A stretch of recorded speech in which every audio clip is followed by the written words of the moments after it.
RRR के उम्मीदवार हो, है ना? जी। RR का मीनिंग क्या है? जो कुछ भी मैं कहूँगा उसके अगर आप डॉक्यूमेंट चाहेंगे का आप देखना, हाँ जी।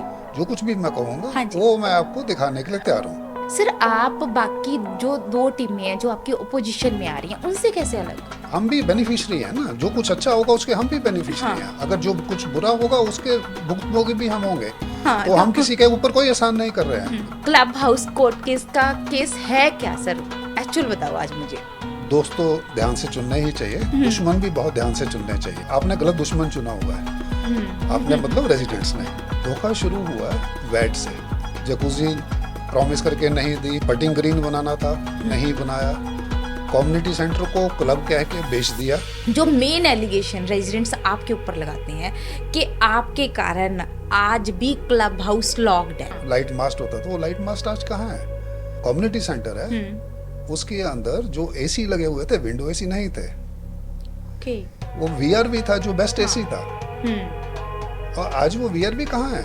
ये वो बातें क्या? आपने कभी पहले आगे क्यों नहीं रखी रेजिडेंट से? मेरे को क्रिटिसाइज करना तो बहुत आसान है, हाँ, मैं किसी का क्या कर लूंगा? तुम इट्स अ मेरे बिग एलिगेशन सर। कैमरा के आगे आप बहुत बड़ा एलिगेशन लगा रहे हो, बिल्डर के ऊपर है। मैं एलिगेशन नहीं लगा रहा हूँ, मैं तो पूछ रहा हूँ कौन लेकर गया। पहले ही हियरिंग में हमने स्टे मांगा था, जज ने बोला नहीं मैं ऐसे स्टे नहीं दूंगा। जो 1 करोड़ का कुछ जुर्माना है जो कोर्ट केस को लेकर है, वो क्या है? बिल्डर ने हमारे ऊपर एक केस कर दिया, 75 लाख रुपए प्रति व्यक्ति, यानी कुल 1.5 करोड़ का उसमें उन्होंने हमारे ऊपर में केस कर दिया ओके। कंपनसेशन के लिए। मकसद ये था कि बाकी लोगों को डराया जाए। मेरे ऊपर, मेरे से बिल्डर मुआवजा चाहता है, आप कैसे दे सकते हैं? सर, क्योंकि पीआरडब्ल्यू ने वो केस अपने ऊपर ले लिया। पीआरडब्ल्यू ने नहीं लिया, वो पीआरडब्ल्यू। पर फिर लोगों में ये भ्रांति क्यों फैली हुई है कि ये सबसे मेजर सवाल मेरे पास आया था आपके लिए, ईच एंड एवरी रेजिडेंट का, कि जो 1 करोड़ का जुर्माना है वो उसमें आजकल कुछ ब्याज लग के 4 करोड़ तक जा चुका है, वो रेजिडेंट्स को देना पड़ेगा। हर रेजिडेंट के जुम्मे कुछ अमाउंट आएगा उसका। रेजिडेंट आपको क्या सोच के वोट देंगे? क्या आप उनके लिए कम्युनिटी सेंटर खुलवा दोगे? क्या इलेक्शंस के लिए अब 1 और 2 टावर में ये काम शुरू हो गया कि जी हम सबका प्लास्टर ठीक करा रहे हैं, क्या ये इलेक्शंस के लिए किया जा रहा है? मुझे ये बात बड़ी अटपटी लगी जहाँ पे उन्होंने बोला कि हमारे पास पैसे भले ही कम हो पर हम डिसिप्लिन ला देंगे। क्या ये कोई आर्मी कैंट है जिसमें आप डिसिप्लिन की बातें कर रहे हो? इसके बारे में आप क्या कहना चाहोगे? 3-4 चीजें हैं, तो एक ही तरीका है कि सबको कब्ज की गोली खिला दो। जब हम एसटीपी की बात कर रहे हैं ना, वहाँ से बहुत स्मेल आती है, जो हम भी गुजरते हैं, आप भी गुजरते होंगे, आपको भी लगता होगा कि काफ़ी स्मेल है। क्या उसके बारे में आपकी आने वाली जीबी कुछ करेगी, कुछ खास? बिल्कुल करेगी, और किया भी है। जो 5A में रहते हैं उनको मालूम है कि वहाँ से एक कंटिन्यूस साउंड आती थी, टक टक टक टक टक करके, उसको संभाला गया। आज वो शिकायत नहीं है। मगर लोग कहते हैं कि हम थर्ड पार्टी मेंटेनेंस कम कर देंगे, हम अपने लोग ले आएंगे। आप बोल दीजिए हम नहीं रखेंगे, हाँ दिक्कत है। मैं तो ये चाहता हूँ कि भगवान करे वो आगे भी गलती ना करें, हम ही गलती करते रहे। बहुत मजेदार बात बोल दी। बेसिकली आप ही जीवी बन के आना चाहते हो। वो तो आप सबके ऊपर है। आपकी आने वाली जीवी क्या फायर के लिए कुछ कर रही है? बिल्कुल कर रही है। नॉट ओनली आने वाली, जो प्रेजेंट जीवी है वो भी कर रहे हैं। जब भी कोई सरकार आती है ना, जब भी कोई इलेक्शंस होते हैं, तो पहले 90 दिन 90 डेज बहुत इंपॉर्टेंट होते हैं। आप अपने पहले 90 डेज में ऐसा क्या करके दिखा दोगे जो बाकी कोई नहीं कर पाएगा? 5A में 1-2 बार हुआ है, जिस दिन नहीं है तो उसको टांग दिया जाता है। मतलब तो इतनी क्लास लगती है, इतनी क्लास लगती है, नोट उनकी अबांते के हेडक्वार्टर तक। सपोज करो आपकी पार्टी या आपके जो पूरे मेंबर्स हैं उसमें से आप जीत जाते है ना, बाकी किसी और पार्टी में एडजस्ट होना पड़ेगा, है ना आपको, तो वो आप कैसे काम करने का तरीका कैसा रहेगा उस टाइम? आपको मिलके एक ही तरीका है, काम तो टीम में ही होगा ना, काम तो टीम से होगा, अकेला कोई भी कुछ नहीं कर सकता। आप बाई चांस हार जाते हैं तो आपका एटीट्यूड क्या रहेगा? क्या आप ओपोजिशन में बैठ के स्ट्रॉन्ग ओपोजिशन बनाओगे ताकि सोसाइटी को अच्छे से चलाया जा सके? आपको वोट देने के लिए आप कुछ ऐसा बोलो कि आपको वोट मिल जाए, बस कैमरे में कुछ ऐसा बोल दो आप। एक लास्ट वर्ड सन सिटीजन के लिए। नहीं, सन सिटी को जरूरत है अच्छे आदमियों की, तो वोट दीजिए अच्छे आदमियों को।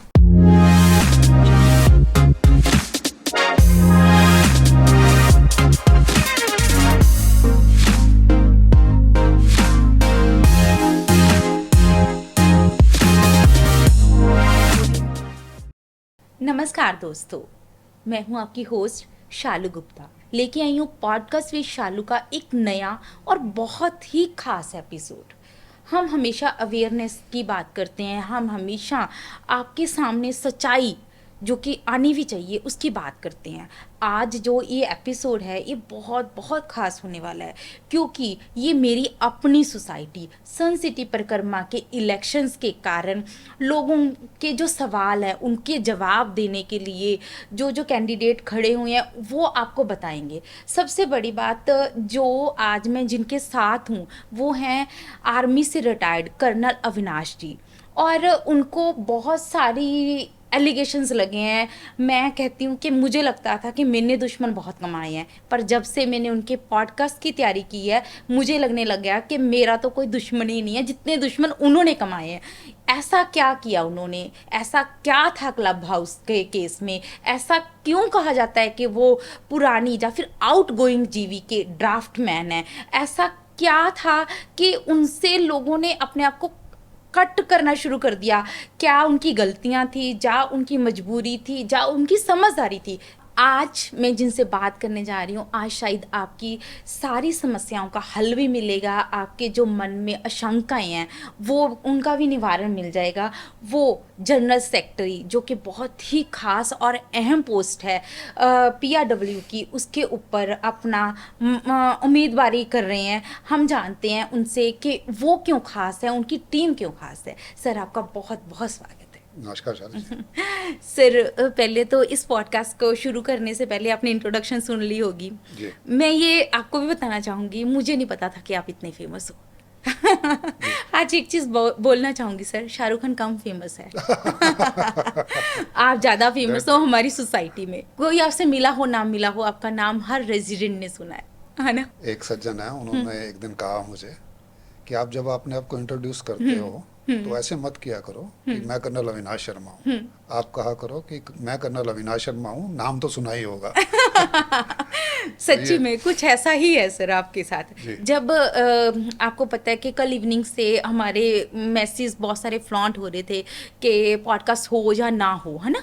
तो कुछ लोगों के मैसेज, फ़ोन, इवन के बहुत सारे ऑफिसर्स तक के फ़ोन आए कि मैडम ये पॉडकास्ट नहीं होना चाहिए, ये एक ओपन हाउस मीटिंग होनी चाहिए या कुछ भी होना चाहिए, पर ये पॉडकास्ट नहीं होना चाहिए। मैं आपसे वादा कर चुकी थी कि पॉडकास्ट होगा, और दूसरी टीम का भी, एक और टीम का भी आ गया था हमें मैसेज कि हम भी पॉडकास्ट करने के लिए तैयार हैं, अपनी नीतियां बताने के लिए तैयार हैं। पर शायद ये पॉडकास्ट बहुत सालों के आंसर हैं जो लोगों को मिलने चाहिए, जो लोग डिज़र्व करते हैं। शायद ये, मैं आपको ऐसी कोई अदालत नहीं है, ये ऐसा कोई कानून नहीं है ये जिसमें मैं आपको खड़ा कर रही हूँ, पर इतना ज़रूर है कि आज आप बहुत स्पष्टता से मेरे सब सवालों का जवाब दो। सर पहला सवाल तो यही आता है कि आप RRR के उम्मीदवार हो, है ना। RR का मीनिंग क्या है?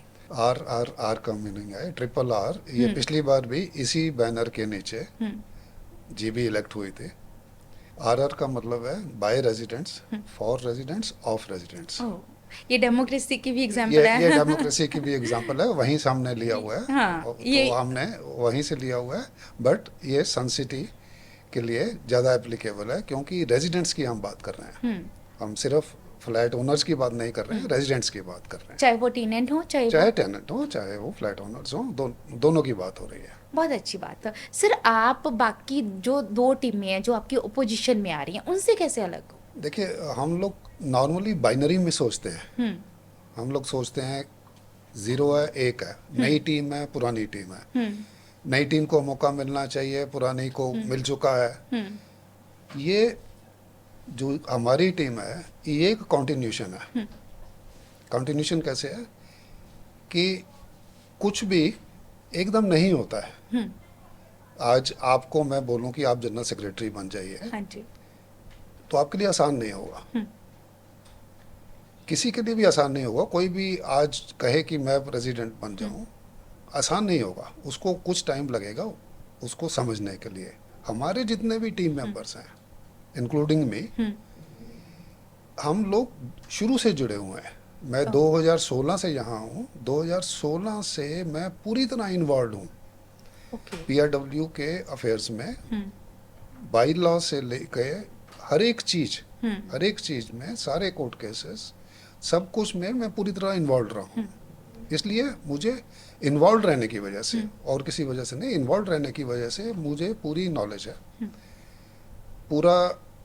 पूरी इंफॉर्मेशन मेरे फिंगर टिप्स पर है। इसीलिए मैं बिना किसी नोट्स के आपके सामने बैठा हूँ। मुझे पूरा याद है, पूरा सब कुछ एकदम क्लियर है, और किसी के प्रति कोई द्वेष नहीं है। दूसरी टीम कोशिश कर रही है।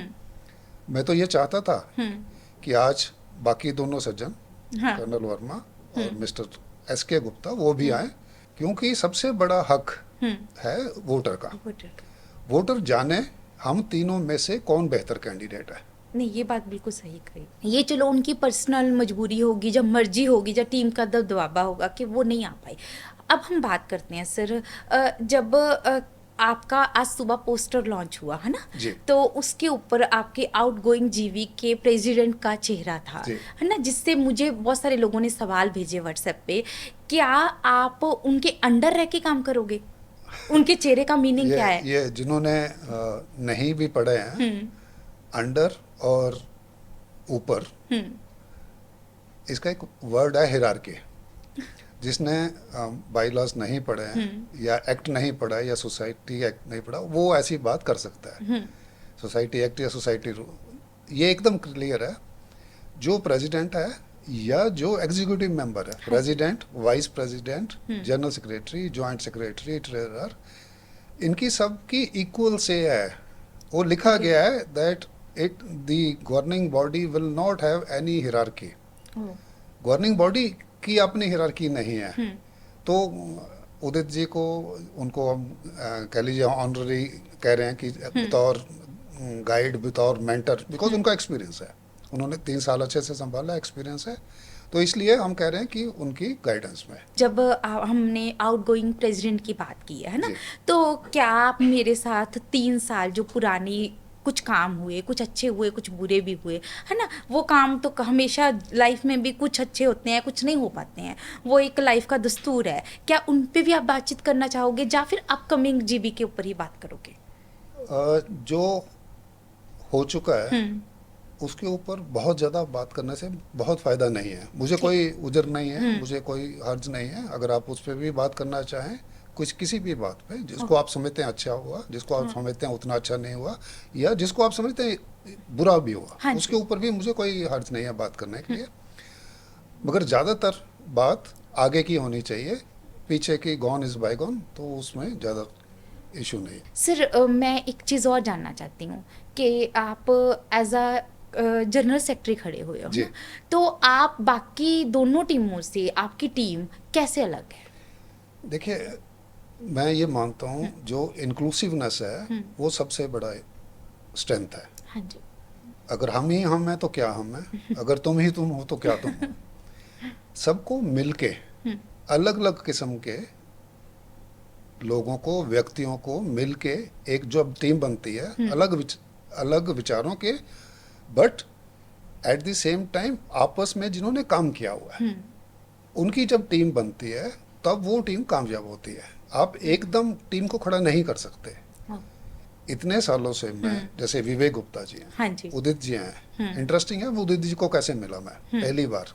चलो वो भी बता दो आप मुझे। जो ये डॉग्स की बहुत इशू होता था, हाँ जी, स्ट्रे डॉग्स का बहुत इशू था, और बहुत सारे लिटर होते थे। ये भी टाइम हमने देखा है जब 8-8, 10-10 लीटर हुए हैं, तो हमने शुरू किया कि इनको डॉग्स को स्टरलाइज करवाया जाए। उसमें हम कुछ लोगों ने मिलके एक टीम बनाई जिनको स्टरलाइज करने। अब स्टरलाइज करने का जो डिपार्टमेंट है वो म्यूनिसिपल कमेटी का है, हमारी जान पहचान नहीं थी। तो मैंने ग्रुप में लिखा कि क्या किसी की कोई जान पहचान है जो हमारी मदद कर सके। तो उदित जी का मैसेज वापस आया ग्रुप में ही कि मेरी जान पहचान है, आप मेरे साथ चलिए तो मैं बात करवा दूंगा। वहाँ से हमारा इंटरेक्शन शुरू हुआ। तब से बेसिकली अगर मैं बोलूं कि दोनों ने एक सेवा के रूप में ही काम शुरू किया था। बिल्कुल सेवा, और ऐसा कुछ नहीं है, हम भी बेनिफिशियरी हैं ना, जो कुछ अच्छा होगा उसके हम भी बेनिफिशियरी हैं, अगर जो कुछ बुरा होगा उसके भुक्तभोगी भी हम होंगे। हाँ, तो हम किसी के ऊपर कोई एहसान नहीं कर रहे हैं, कोई एहसान नहीं है किसी के ऊपर कि मैं बोलूं कि मैंने एहसान किया सोसाइटी के ऊपर, नहीं। कल को मेरे ग्रैंड चाइल्ड को भी काट सकता है, तो वो कोई एहसान नहीं है, किसी के ऊपर कोई एहसान नहीं कर रहा हूँ मैं अपनी सोसाइटी को बेहतर बनाने की कोशिश कर रहा हूँ, सिर्फ इतना। बहुत अच्छी बात बोली उद्देश्य आज आपने।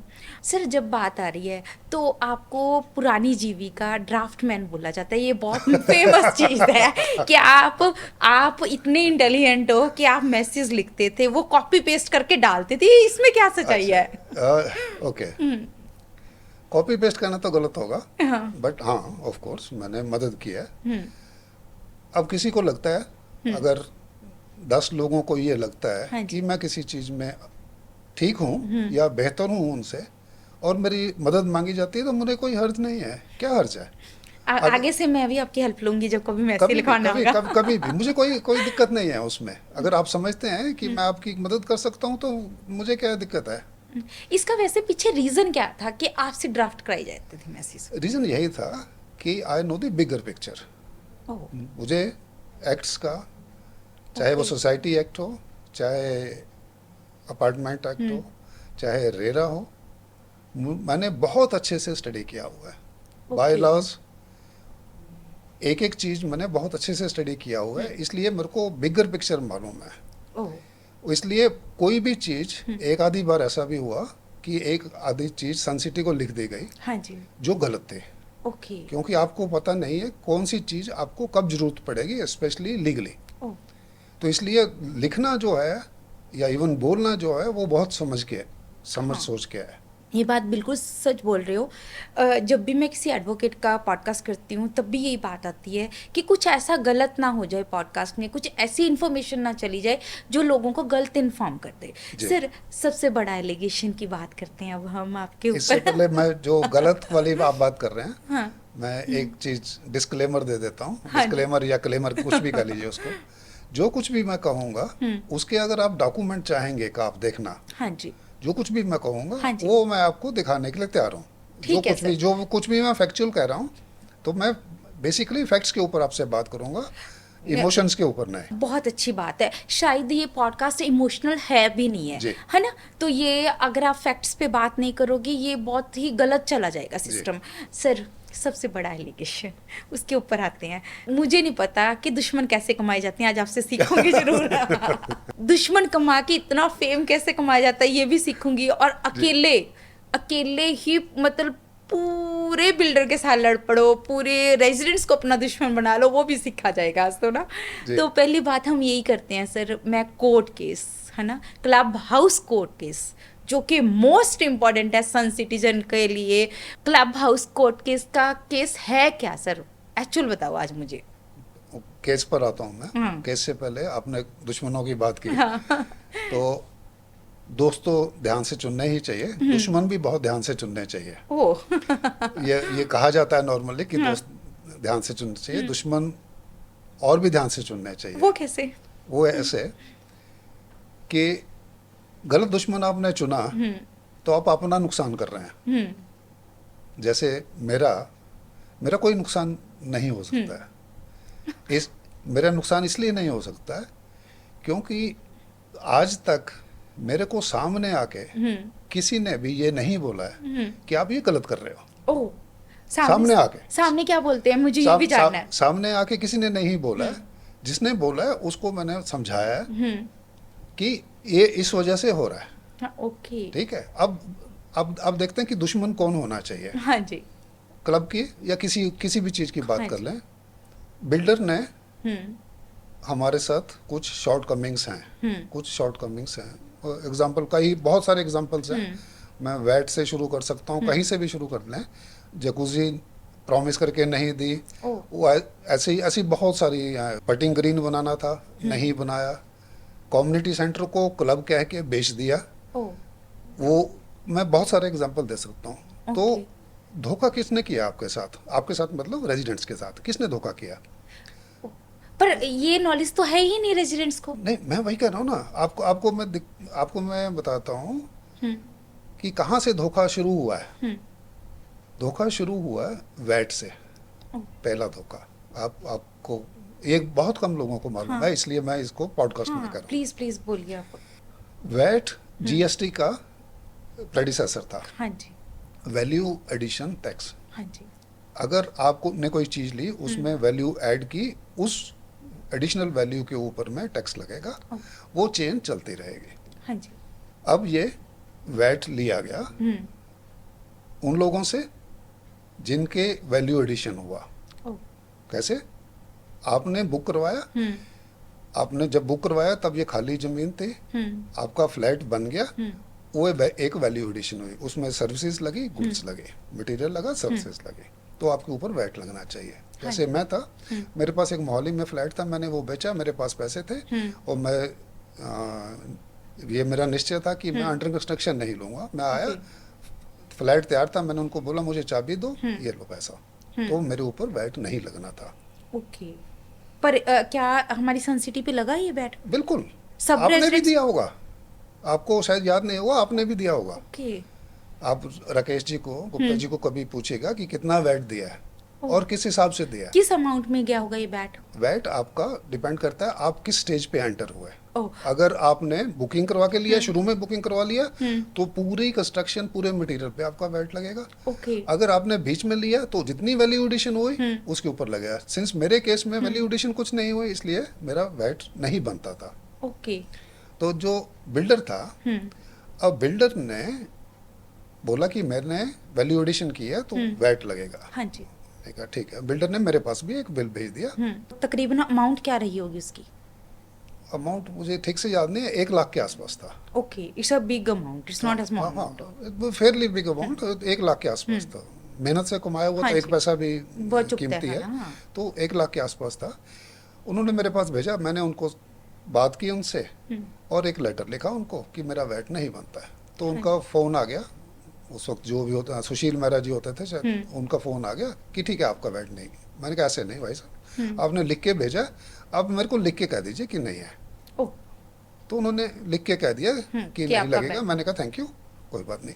अब वो मेरा बाकी रेजिडेंट जो उस टाइम रह रहे थे, क्या वो उन्होंने बैट दिया? अब उसी के ऊपर आ रहा हूँ। हाँ जी अब मेरे पास, क्योंकि मैं तो छुपाता नहीं हूँ, मैंने ग्रुप में लिख दिया कि इस वजह से मेरा वैट नहीं लगा है।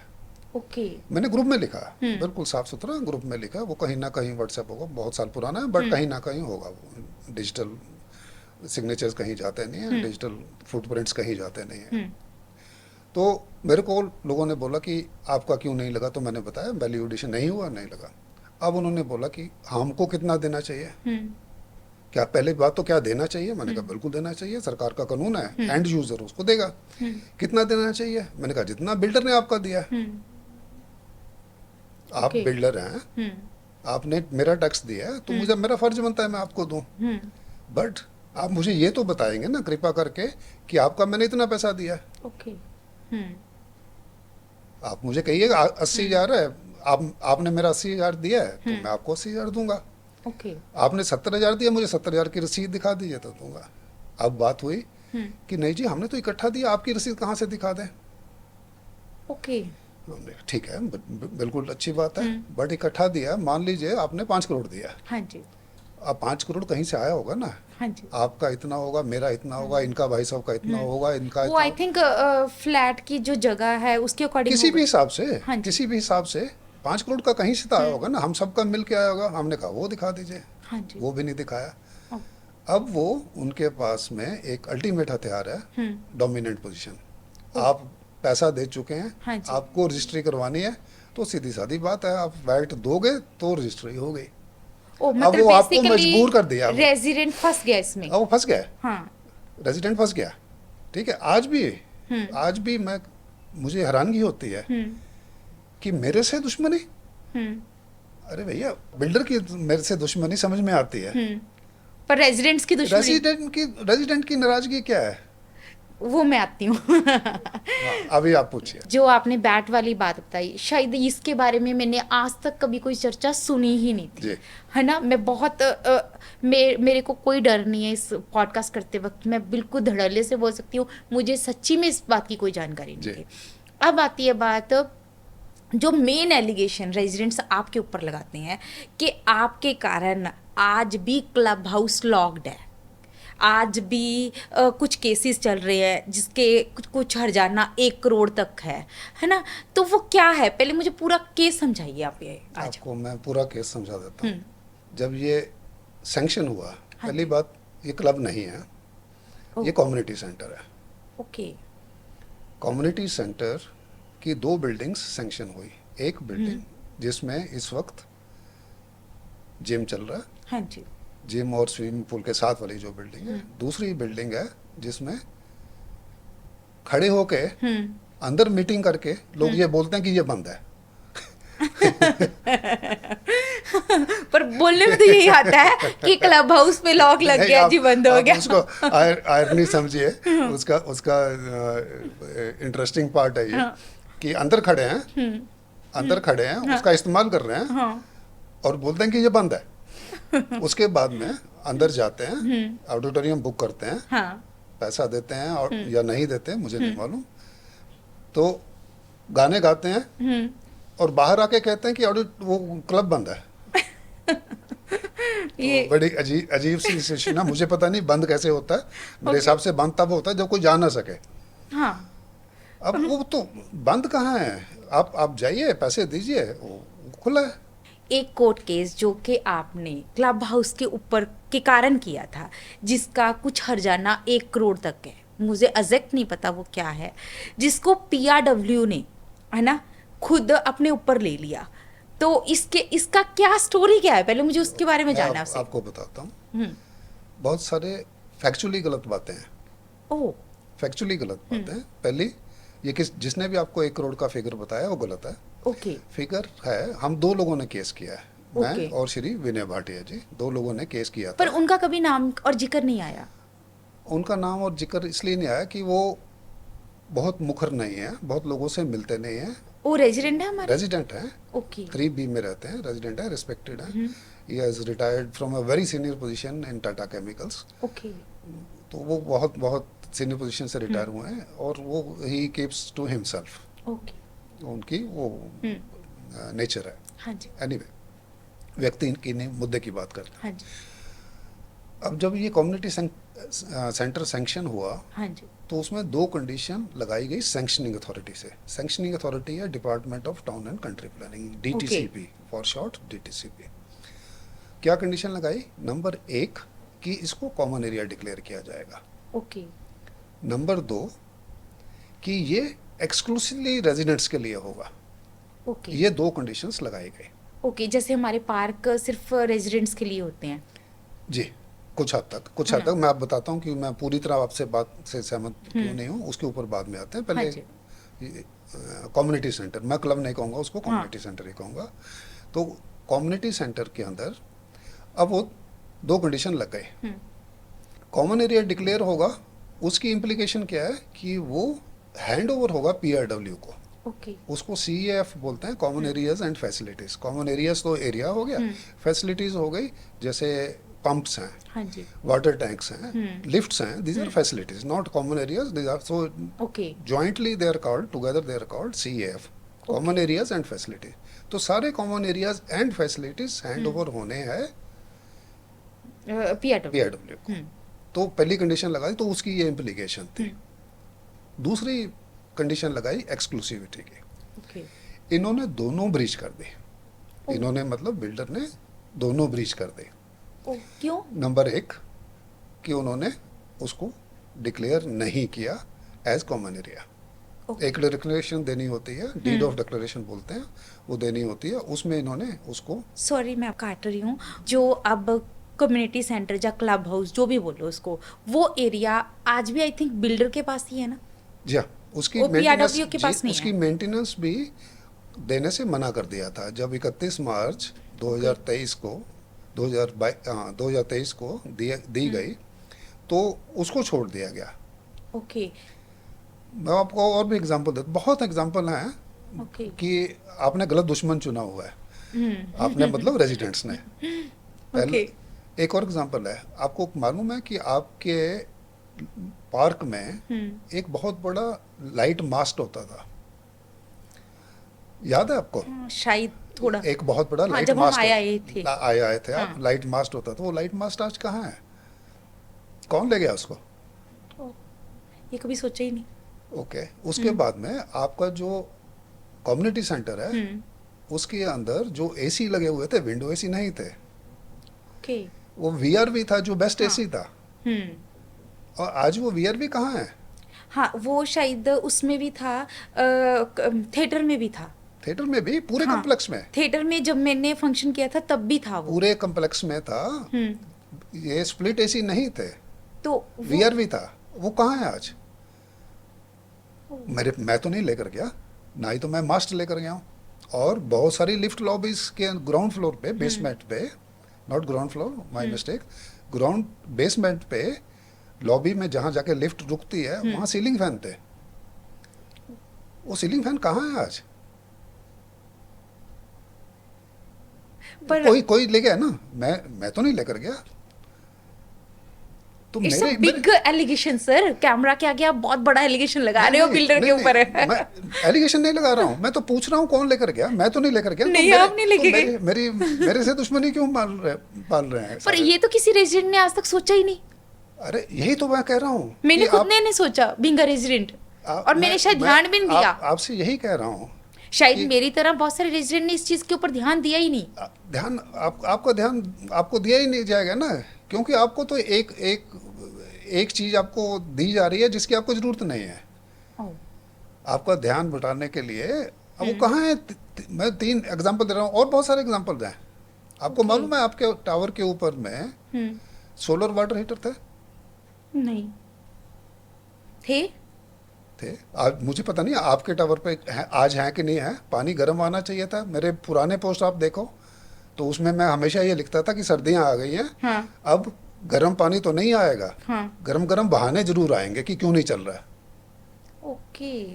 वो आज वो कहाँ है? जो वाटर हीटर थे वो कहाँ चले गए? ये वो क्या? बातें आपने कभी पहले आगे क्यों नहीं रखी अरे रेजिडेंट मैंने से? रेजिडेंट्स के आगे रखे हैं, मैंने ये लाइट पोल का भी रखा है फिर क्या होता था इस चीज के सतर्क ऊपर? रहो। कुछ नहीं, क्योंकि क्योंकि मेरे को क्रिटिसाइज करना तो बहुत आसान है।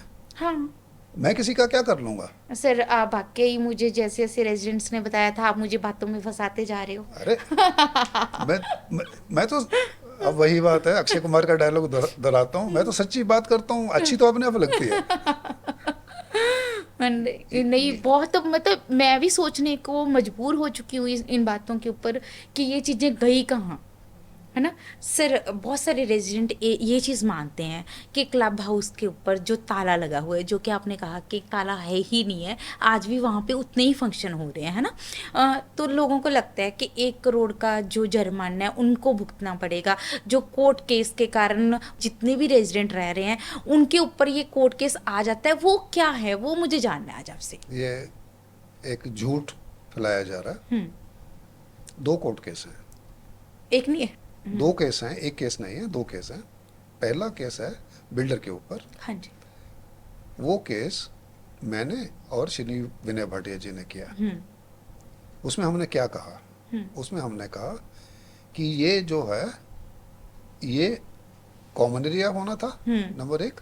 दूसरा, एक्सक्लूसिव यूज ऑफ रेजिडेंट्स होना था। ओके। और बिल्डर ने इसको एक बार, बैंक्वेट एंड रेस्टोरेंट बनाने के लिए पश्तून चेन ऑफ रेस्टोरेंट्स को दे दिया है। ओके। अब उसका इम्प्लीकेशन क्या होना था? उसका इम्प्लीकेशन ये होना था कि यहाँ पर ये सार्वजनिक जगह हो जानी थी। उसमें क्लियर उसमें लिखा हुआ है, उनका जो एग्रीमेंट हुआ सन सिटी और पश्तून का, वो पश्तून तो सॉरी मैं काट रही हूँ, क्या आपके पास ये एग्रीमेंट है? बिल्कुल है। तो जब भी हम इसको लॉन्च करेंगे तो ये एग्रीमेंट बीच में दे दें। हाँ बिल्कुल, आप पूरा एग्रीमेंट लंबा है तो मैं आपको जो सेंट्रल पॉइंट है वो दे दोगे। वो सेंट्रल पॉइंट ये है कि उसमें एग्रीमेंट में स्पेसिफिकली लिखा गया कि ये सिर्फ रेजिडेंट्स के लिए नहीं है, जो कि बिल्कुल दिए हुए कानून से बिल्कुल उल्टा था। ओके। कि सिर्फ रेजिडेंट्स के लिए नहीं है, बाहर के लोग भी आएंगे, उसमें उसमें क्लियर लिख दिया उन्होंने। अब वो अब देखिए क्या होना था। होना ये था कि बाहर के लोग आते, पार्टी करते, अंदर आपको मुझे मालूम है कि कितने की जगह है। मान लीजिए शादी है, हाँ जी। तो ये एक कैसे कहें मिनी बैंक्वेट हो जाना था। शादी, सगाई, जो भी फंक्शन यहाँ पे होता, हाँ जी। बाहर उन्होंने खुद बोला था, भले ही बाद में जाके कोर्ट में मुकर गए या आज कह रहे हैं कि बार का लाइसेंस नहीं मिला, वो अलग बात है। उन्होंने खुद बोर्ड लगाया था, मैंने तो नहीं लगाया था उसमें। अब होना क्या था कि बाहर बैठ के, बढ़िया लॉन थे आसपास, बाहर बैठ के लोगों ने शराब पीनी थी और हमारे सेंट्रल लॉन में आके करना था। सॉरी मैं ये वर्ड यूज कर रहा हूँ। तब उस वक्त जो भी पावर में थे, मैंने उनको बहुत बोला कि आप इसको रोको। ओके। नहीं कुछ नहीं होगा करना साहब, आप बेवजह डर रहे हैं। मैंने कहा होगा ये कि वहाँ लोग शराब पियेंगे और बाहर आके करेंगे हमारे उसमें, हमारी बहू बेटियां हैं, बहनें हैं, तो वो गलत हो जाएगा कि रात को आके आएगा कोई, अंधेरा है ये वो। तो मैंने कहा गलत हो जाए। नहीं नहीं, हम ऐसा करते हैं, हम यहाँ बीच में एक जाली लगवा देते हैं। ओके। कि आपको ये मालूम है कि वो जो जाली लगी हुई है फाउंटेन और सो कॉल्ड क्लब के बीच में, वो ओरिजिनल प्लान का हिस्सा नहीं है। ओके, ये पूरा पार्क ही था। ये एक कॉन्टिन्यूस जगह थी। ओके। आप समझिए, ये कॉन्टिन्यूस जगह है, उसमें कोई जाली का कोई प्रोविजन नहीं था। ओके। वो जाली बाद में लगाई गई ये कह के कि नहीं नहीं, वो जो आएंगे ना शादी करने के लिए या शराब पीने के लिए, वो इधर नहीं आएंगे। ओके। तो मैंने कहा चलो जाली आपने लगवा दी, अच्छी बात है, मगर जो साइड में रास्ते हैं उनका, उनके क्या है, वहां से नहीं नहीं, वहां पे हम छोटे गेट लगवा देते हैं। ओके। ये अपने लोग बोल रहे हैं, मतलब रेजिडेंट्स बोल रहे हैं। रेजिडेंट्स नहीं, जो उस वक्त बाफर में थे। ओके। नाम नहीं लूंगा। हाँ जी। उन्होंने बोला है कि हमने तो कोशिश की थी खुलने की, ओके। कि खुले। शायद इसी फंडे पे इलेक्शन भी लड़े जा रहे हैं, शायद, है ना? इसी बात के ऊपर इलेक्शन भी लड़े जा रहे हैं अभी। अब वो है क्या, एक मिनट के लिए टाइम में वापस चलते हैं। हाँ जी। आप रेजिडेंट हैं, हाँ जी। यहाँ हो रहा है, वो हो गया, हो रहा नहीं, हो गया। जब हमने कोर्ट केस किया, थोड़े दिनों में रिबन कटने वाला था, आलू प्याज सब कुछ आ गया था, उस स्टेज पर था। ओके। मैं डिले करता रहा कि क्यों केस किया जाए, क्यों अदालतों के चक्कर काटे जाएं, डिले करता रहा। जब मुझे लगा कि कोई नहीं सुन रहा है, तब आखिर में मैं और विनय पाटे जी ने कोर्ट में हम गए। ओके। कोर्ट में गए, हमने जज को बोला हमें स्टे दीजिए। किस बात का स्टे दीजिए? ये हमारे लिए है कि हमें मतलब मुझे, विनय पाटे जी को, और हम जैसे सब रेजिडेंट्स को इसका पोजेशन दिया जाए, मलकियत नहीं है, फर्क है। ओके, पोजेशन और सिर्फ पोजेशन, आपका मोबाइल, आपकी मलकियत और पोजेशन दोनों है। मगर जब आप बेचने जाएंगे तो वो बोलेगा आप इसका कागज दिखाइए, मलकियत भी दिखाइए। हाँ। तो हमने मलकियत के लिए केस नहीं किया, हमने पोजेशन के लिए केस किया था। ओके, बेसिकली हम बेच नहीं सकते, अगर सिंपल भाषा में बोलूं, सिर्फ इस्तेमाल करने के लिए, हमारे लिए बना है। हाँ। हमारे लिए बना है, सब रेजिडेंट्स के लिए बना है। सब रेजिडेंट्स हमारे लिए, मतलब सब रेजिडेंट्स के लिए बना, तो सब रेजिडेंट उसको इस्तेमाल करें, तो हमें दे दो, हम कर लेंगे। अब क्या करेंगे, मैं ये नहीं कह रहा हूँ कि मेरी मानिए, हाँ जी, मैं ये नहीं कह रहा हूँ कि विनय भट्टे जी की मानिए, मैं ये नहीं कह रहा हूँ कि सिर्फ हम दोनों की चलेगी। जो सब लोग मिलकर डिसाइड करेंगे वो होगा। ओके। अब ये केस चलता रहा। उस वक्त मैंने इनको, जो PRW में थे, उनको मैंने बोला कि आप आ जाइए, आप केस करिए। उन्होंने बोला, जो भी उनकी वजह थी, मजबूरी थी, वजह थी, उन्होंने वो केस नहीं किया, तो हमें करना पड़ा। हमने ये भी कहा कि मैं आपको पार्टी बना देता हूँ, आपने केस नहीं करना तो कोई बात नहीं, आप डिफेंडेंट बन जाइए, उसको इम्प्लीड होना कहते हैं, कि आप इम्प्लीड हो जाइए, आप एक पार्टी बन जाइए, ताकि अगर आप नहीं लेना चाहते कोई दिक्कत नहीं है, मुझे क्या दिक्कत है। आप नहीं लेना चाहते, कोर्ट में जाइए, कोर्ट में जाके बोल दीजिए कि ये आदमी तो बेकार, दो आदमी बात कर रहे हैं, हमें तो चाहिए ही नहीं, ओके। तो बोल दीजिए। पर वो भी नहीं बोला किसी ने। नहीं तो कहने लगे कि हम आपको यही बोल रहे हैं। मैंने हाँ। कहा नहीं, ऐसा नहीं, आप जाके वहाँ कोर्ट में बोल दिए ताकि कागजों में रहे। जब ये 11, उस वक्त तो थोड़े से टावर थे कि जब 1100 घर भर जाएं तो लोगों को कोई बता तो सके कि ये तो अच्छा खासा था, आपने बिल्डर को दे दिया। ओ, कहते फिर तो हम तो बिल्कुल नहीं जाएंगे कोर्ट में। ओके। ठीक है, ये अब वो केस शुरू हो गया। पहली हियरिंग में हमने स्टे मांगा था, जज ने बोला नहीं, मैं ऐसे स्टे नहीं दूंगा। ओके, पहली हियरिंग में आपको स्टे स्टे नहीं मिला। दूसरी तीसरी हियरिंग में जज ने उनकी बात सुनी, हम्म, डॉक्यूमेंट्स देखे, तो उन्होंने बोला कि स्टे हो गया, ओके। कि ये रेस्टोरेंट नहीं खुलेगा। इस बात पे ना प्लीज़ कोई मेरी बात को माइंड मत करना। जी। मैं ये रेजिडेंट्स को कह रही हूँ, शायद ये दिमाग में कभी आया नहीं रेजिडेंट्स के, जब मेरे भी खुद के भी, कि जब आपने स्टे लिया, खैर मैं कोर्ट केस के बारे में बहुत ज़्यादा जानती भी नहीं हूँ, ये बात मेरे को ही पता है और आपको ही पता है, मेरी तरह बहुत सारे रेजिडेंट नहीं जानते हैं, पर जज ने क्यों स्टे दे दिया, ये बात कभी नहीं किसी ने सोची। जज ने भी तो कुछ देख के स्टे दिया होगा आपको। नेचुरली वो लीगल पोजीशन है।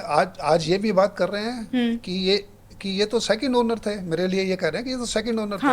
अरे भैया, वो जज मान रहा है कि मैं लॉफुल ओनर हूँ। हाँ। आप अजीब आदमी हैं, आप कह रहे हैं कि ये लॉफुल ओनर नहीं है। वो जुडिशियल सिस्टम मेरे को लॉफुल ओनर मान रहा है, आप कह रहे हैं कि ये लॉफुल ओनर नहीं, तो आप कौन है? मैं भी लॉफुल ऑनर हूँ सर, मेरे और मेरे हस्बैंड के नाम पे घर है। तो आप भले ही सेकंड ओनर हैं, ये सेकंड ओनर का वो उसको छोड़ देते पर हैं, उसके राइट्स तो वो होते हैं। तमाशे, उसके इक्वल राइट्स हैं, अनलेस राकेश जी और आपके बीच में 60-40 है। अगर 50 अगर मेंशन नहीं है तो फिर कोई mention नहीं है। इट इज अज्यूम्ड एज 50-50, तो वो बराबर का आपका हक है। तो एनीवे, अब वो कोर्ट केस हो गया। ओके। अब जैसे मैं कह रहा था, टाइम में वापस चलते हैं। एक शेर है, जरूर। वो मेरी कि सुंदरता पे कहोगे या फिर कोर्ट केस पे कहोगे? जो आज हुआ है कल अखबार में आ जाएगा। जो आज हुआ है कल अखबार में आ जाएगा। जो होना चाहिए था उसकी बात कौन करेगा? हाँ, वाओ। वो कोई करना ही नहीं चाहता। अब ये देखिए, जो भी ये कह रहे हैं कि ये केस गलत हुआ है, हाँ जी। तो क्या वो ये कह रहे हैं कि ये सार्वजनिक जगह बन जानी चाहिए थे? क्या तो यही है ना, कहीं ना कि कहीं ये केस गलत हुआ है, तो क्या ये सार्वजनिक जगह बन जानी चाहिए? सर, इस क्वेश्चन का मैं आपको छोटा सा बताती हूँ। मुझे आज सुबह सुबह मैं किसी रेजिडेंट्स के पास गई, उन्होंने आपके लिए सवाल दिया है, ये मेरा सवाल नहीं है, है ना। उन्होंने बोला कि जब भी फेस्टिवल सीजन आता है ना, हमारी society is a very famous, कि वहाँ पे बहुत सुंदर सुंदर फेस्टिवल्स मनाए जाते हैं, खासकर दिवाली और हैप्पी न्यू ईयर ईव जो होती है, हमारी न्यू ईयर ईव होती है, उस पर अल्कोहल भी सर्व होता है, और बाहर से रेजिडेंट्स के फ्रेंड्स, उनका सर्कल, लोग, बहुत लोग आते हैं और बहुत भीड़ होती है उन फेस्टिवल्स में। तब अगर कुछ नहीं हुआ तो तब क्या होना था? कुछ रेजिडेंट का सवाल है ये कि क्लब हाउस में कुछ नहीं होना था। फर्क ये है, हाँ जी। अगर मेरे गेस्ट आए, हाँ जी, तो गेस्ट वो टिकट होती है, टिकट के ऊपर आते हैं। हाँ जी। मान लीजिए जैसे मैं और मेरी वाइफ यहाँ पर रहते हैं, हाँ बच्चे जी। बाहर हैं, मान लीजिए मैं 6 टिकट लेता हूँ, हाँ जी। तो 4 टिकट गेस्ट के लिए हो गए। अब वो जो गेस्ट आए वो आइडेंटिफाई हो गए कि ये इनके टिकट पर 4 गेस्ट आए हैं, ओ, ठीक है। तो मेरी एक जिम्मेवारी हो गई मेरे ऊपर में, आप मुझे कल को कह सकते हैं कि आपके गेस्ट आए थे, उन्होंने मिसबिहेव किया। हाँ जी। वो सार्वजनिक जगह नहीं बने, एक अकाउंटेड जगह है। आज हम सब लोग हैं यहाँ पे, बच्चे बच्चियाँ सेफ क्यों हैं? क्योंकि हम एक दूसरे को जानते हैं।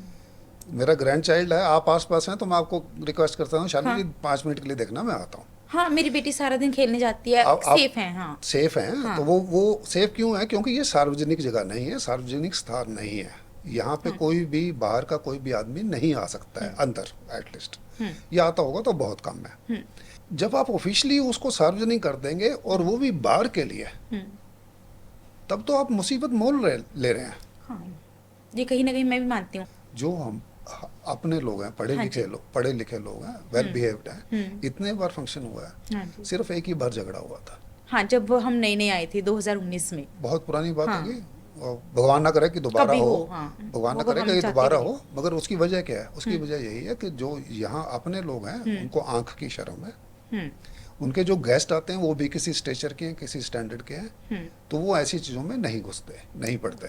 हाँ, ये बात सही। आप सार्वजनिक कर दीजिए तो जिसके पास पैसा है वो आएगा, तो आप रोक थोड़ी पाएंगे। कल को जो आपको बुकिंग, जो शादी के लिए बुक करेगा। दूसरी बात, आप ये देखिए, आज एक दिन मान लीजिए माता की चौकी होती है, हाँ जी।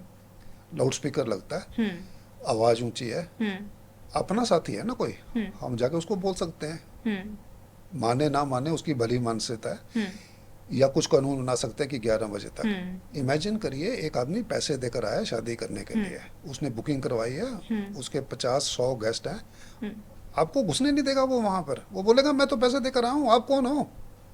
मैं तो बिल्डर को पैसे देकर रहा हूँ, मेरी बुकिंग है, राइट। वो मेरे ऊपर तो कोई कानून लागू नहीं है।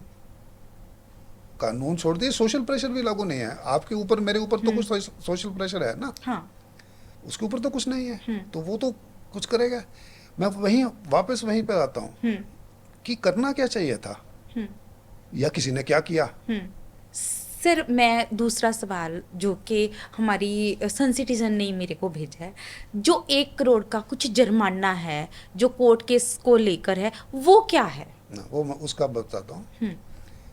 बिल्डर ने हमारे ऊपर एक केस कर दिया। किसके ऊपर? हमारे ऊपर मतलब मेरे कर्नल अविनाश शर्मा और श्री विनय भाटिया के ऊपर। उसमें उसने बोला कि हमने एक कॉन्ट्रैक्ट किया था, एक एग्रीमेंट किया था मैसर्स सीजे फूड्स, जो पश्तून की कंपनी है, उनके साथ एक एग्रीमेंट किया था, आपने वो चलने नहीं दिया, आप कोर्ट में चले गए, आपकी कुछ मंशा थी, आपका कुछ स्वार्थ था, और आपने हमारा नुकसान कर दिया।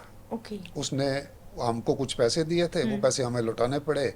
उसने कुछ बर्तन खरीदे थे, कुछ किचन में काम किया था, कुछ रेस्टोरेंट में काम किया था, वो सब पैसा बेकार गया। तो वो उसका सब कुछ कीमत मिला के 75 लाख रुपए प्रति व्यक्ति, यानी कुल 1.5 करोड़ का उन्होंने हमारे ऊपर में केस कर दिया। कंपनसेशन के लिए, उसको let's call it compensation case.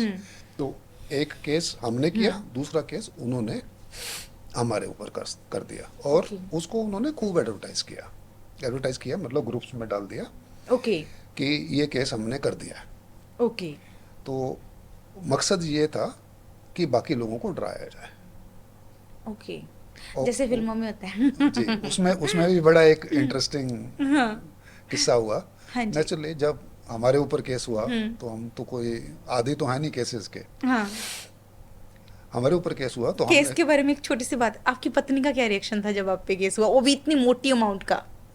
दुख तो होता ही है, दुख तो होता ही है, तकलीफ होती है। आपको भी तकलीफ हुई थी? नेचुरली तकलीफ तो होती है, क्योंकि किसको नहीं होगी? वो बेवकूफ होगा जिसको तकलीफ नहीं होगी। पर आपकी तकलीफ कभी किसी रेजिडेंट ने समझी और सुनी? समझी भी और सुनी भी, ऐसे नहीं है। बहुत सारे लोग हैं। अब वो मैं पहले केस पे आता हूँ। जब पहला केस हुआ तभी हम दोनों ने किया।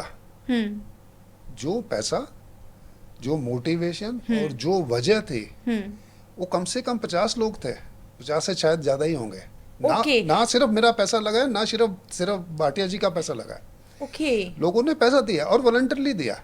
और मजे की बात यह है, हमने भी कहा ठीक है, कम्युनिटी के लिए कर रहे हैं, सबके लिए कर रहे हैं, तो दे दीजिए पैसा। बस नाम दोनों का था, पीछे लोग थे। पीछे बहुत लोग थे, बहुत लोग थे। पर आज ये कोर्ट केस सिर्फ आपके नाम से फेमस है सोसाइटी में? वो तो क्योंकि कागजों में है ना। बहुत लोग हैं जो सिर्फ कागज देखते हैं।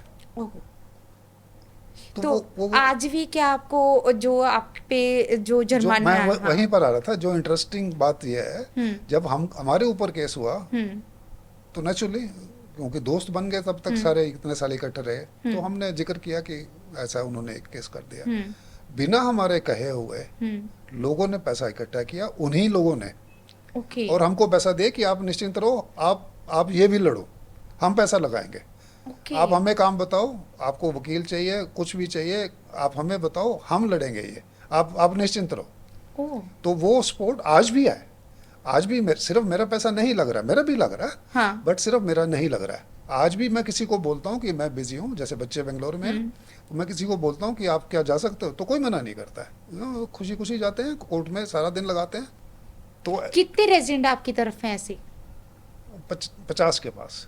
50 के, तो आप ये जो, और उस वक्त थे भी कम, आप आज के 50 नहीं सुनिए, हाँ, देखिए उस वक्त थे भी 100-200 ही थे जो रेजिडेंट थे, जो रेजिडेंट्स थे। अब तो 5 से 6 हज़ार आज की। आज तो ज़्यादा ज़्यादा हाँ। हैं, ज़्यादा फैमिलीज हैं, तो उस वक्त कोई 150-200 फैमिलीज थे। क्या सर उस टाइम आपके साथ जो उस टाइम का पीआरडब्ल्यू था आपके साथ था? नहीं, पीआरडब्ल्यू साथ होता तो हमें जरूरत क्या थी केस करने की, पीआरडब्ल्यू करता ना, हम तो कहते रहे कि आप करिए। तो उस टाइम पीआरडब्ल्यू ने ये फैसला क्यों नहीं लिया? अब ये तो जवाब वही दे सकते हैं, मैं तो नहीं दे सकता हूँ। क्योंकि ये तो बहुत ही ज़्यादा मेरे ख्याल में, जो जहाँ तक मेरे को आपके केस की समझ आ रही है इस टाइम, क्योंकि ये कम्युनिटी सेंटर था, क्लब हाउस तो ये था ही नहीं जैसे आप बता रहे हो, जी। है ना, यहाँ ये था भी पूरे रेजिडेंट्स का, है ना, तो फिर उसके लिए तो पीआरडब्ल्यू का आगे आना चाहिए था। वही तो पॉइंट था सारा, हम इंतजार करते रहे। हम्म। और ये लोग तो जालियां लगवा रहे थे वहाँ खड़े होके ओ, कि जाली लगा दो रुक जाएंगे, गेट बनवा दो रुक जाएंगे। ये तो जो मैं जाली वही कह रहा लगी हूँ हुई ना, है, जो दोनों छोटे गेट हैं, वो इसी कारण लगे हुए हैं। इसी कारण लगे ना। ये कहा गया कि बाहर के आएंगे, बट आप चिंता मत करो करना साहब, अंदर नहीं आएंगे। ओ सर, मेन एलिगेशन तो अब आप पे यही लगा रहे हैं लोग, जो कुछ लोग लगा रहे हैं कि जो 1 करोड़ का जो भी आप पे केस चल रहा है वो हर रेजिडेंट को भुगतना पड़ेगा, वो क्या है?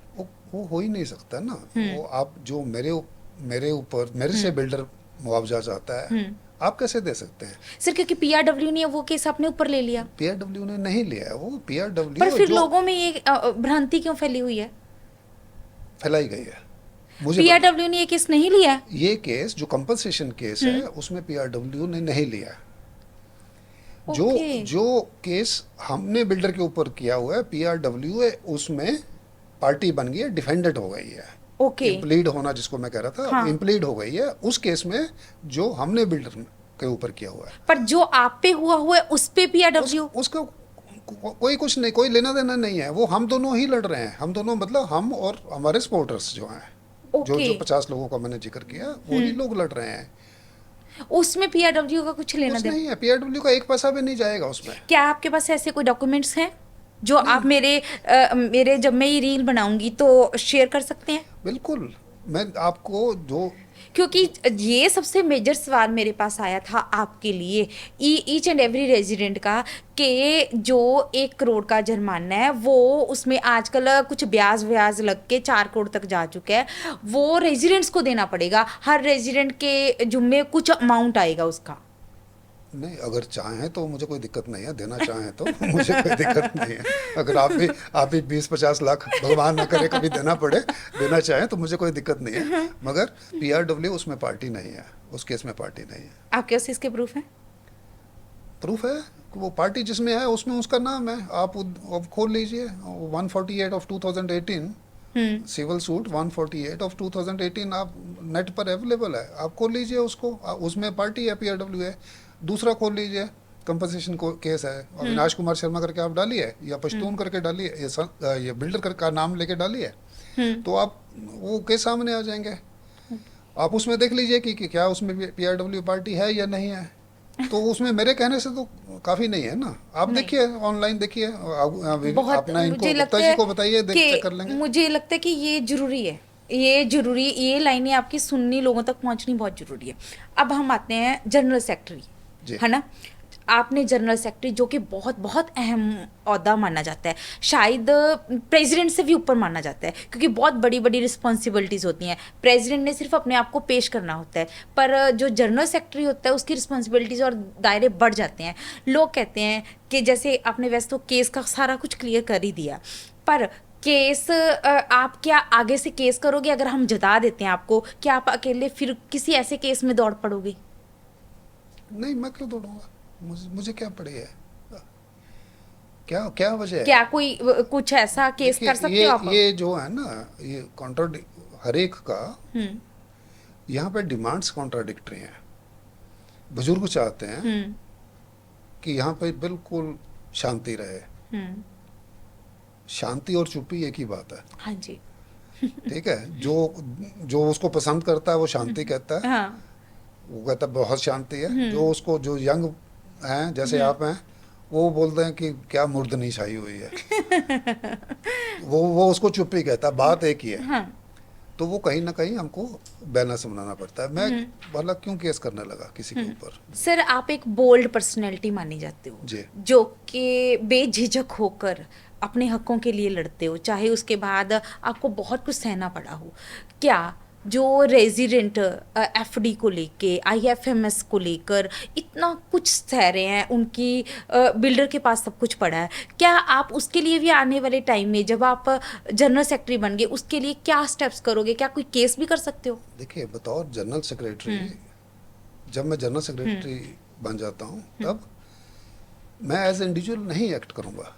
तब एक टीम है, जो भी उस वक्त गवर्निंग बॉडी में होगा, उनकी जो सलाह होगी उस सलाह से चला जाएगा। मेरी मर्जी थोड़ी चलेगी खाली। ना पहले मैं कह रहा हूँ कि चलनी चाहिए। कम्युनिटी सेंटर में भी हमारी प्रेयर क्या है कि मुझे, भाटिया जी और सब रेजिडेंट्स को ये मिले। हम ये तो नहीं कह रहे हैं कि सिर्फ हमें मिले, या मैं ये नहीं कह रहा हूँ कि कर्नल अविनाश शर्मा को मिले, मैं तो कह रहा हूँ सबको मिले। जो कम्युनिटी सेंटर है, जो कम्युनिटी सेंटर है वो कम्युनिटी के लिए हो। सिंपल सीधी सादी बात है, इसमें इतना कॉम्प्लिकेटेड होने की कोई जरूरत ही नहीं है। सर आप जनरल सेक्रेटरी बन जाते जी। हैं, है ना, तो रेजिडेंट आपको क्या सोच के वोट दें?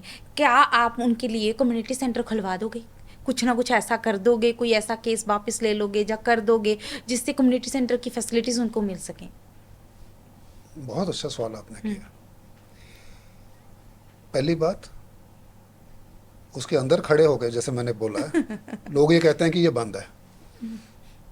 उसके अंदर गाना गाते हैं और बोलते हैं कि ये बंद है। कुछ अजीब सी बात है। तो खुला हुआ तो है। आप ये कह सकते हैं एट मोस्ट कि वो सब ऑप्टिमल इस्तेमाल हो रहा है। उसका पूरा इस्तेमाल नहीं हो रहा है, सब ऑप्टिमल हो रहा है। उसको जरूर हम उसको कोशिश करेंगे, और ऐसी कोई जिद भी नहीं है कि केस से ही करना है। बात कर सकते हैं, आप मुझे कह सकते हैं कि ये बिल्डर के साथ बैठ के कुछ ना कुछ ऐसी बातचीत हो। आप एक मिनट के लिए मैं ये एलिगेशन मान लूं कि ये जिसको बोलते हैं लिटिगेशन माइंडेड है आदमी। हाँ है। जी। एक मिनट के लिए मैं ये मान लूं, तो खाली मैं तो नहीं हूं ना। हमारी टीम में प्रधान अतुल जी हैं, विवेक गुप्ता जी हैं वाइस प्रेसिडेंट, और लोग हैं, 4 लेडीज हैं। तो सिर्फ मेरी थोड़ा ही चलेगी। अगर मैं मान भी लेता हूँ लिटिगेशन माइंडेड हूँ, मैं हूं नहीं, तो तब भी सिर्फ मेरी थोड़ी चलेगी। हम बैठेंगे, बात करेंगे। उसको हमें तो इस्तेमाल चाहिए। बेसिकली मैं अगर सिंपल सी लैंग्वेज में अपनी ऑडियंस को, जो सन सिटीजन को, इस बात को समझाना चाहूँ कि कर्नल अविनाश अगर बिल्डर के साथ बैठ के कोई कॉम्प्रोमाइज़ होता है जिससे हमें कम्युनिटी सेंटर की पूरी फैसिलिटीज़ मिल सकती हैं, तो वो करने को तैयार हैं। बिल्कुल, कहाँ दिक्कत है? मकसद क्या था? मकसद सिर्फ इतना था कि बाहर के लोग ना आए और ये एक सार्वजनिक स्थान ना बने। सिर्फ इतना मकसद है। वो ना बने तो बस, और क्या चाहिए? खत्म हो गया।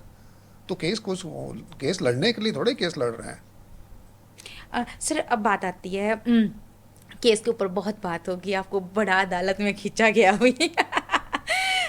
तो मेरा कोई ऐसा पर्सनल एजेंडा नहीं था आपके प्रति। अब हम बात करते हैं आपकी टीम की और इलेक्शंस के बारे में, है ना। कुछ बातें कर लेनी चाहिए, मुझे लगता है। सर मैं पहले तो ये जानना चाहूँगी, आपकी टीम के पिलर्स कौन है कि उसको देख के सन सिटीजन आपको वोट डाले? ऐसा क्या है आपकी टीम में? ऐसा कौन व्यक्ति है जिसको देख के मैं बोलूँ कि मैंने आरआर को ही वोट डालनी है? आप इसलिए डालिए क्योंकि सारे अच्छे हैं। एक करके गिने। हाँ। अगर 2 मिनट और। हाँ। नंबर 1 अतुल गर्ग जी हैं, कौन नहीं जानता है। ठीक है, सोशल वर्क में सबसे आगे। विवेक गुप्ता जी हैं, उनके वाइफ जनरल सेक्रेटरी थे। ये भी सवाल उठा कि जनरल सेक्रेटरी वो हैं, ये क्यों काम करते हैं? अरे अजीब आदमी हो आप। कोई काम कर रहा है, अब उसमें आपको कैसे इतराज हो सकता है?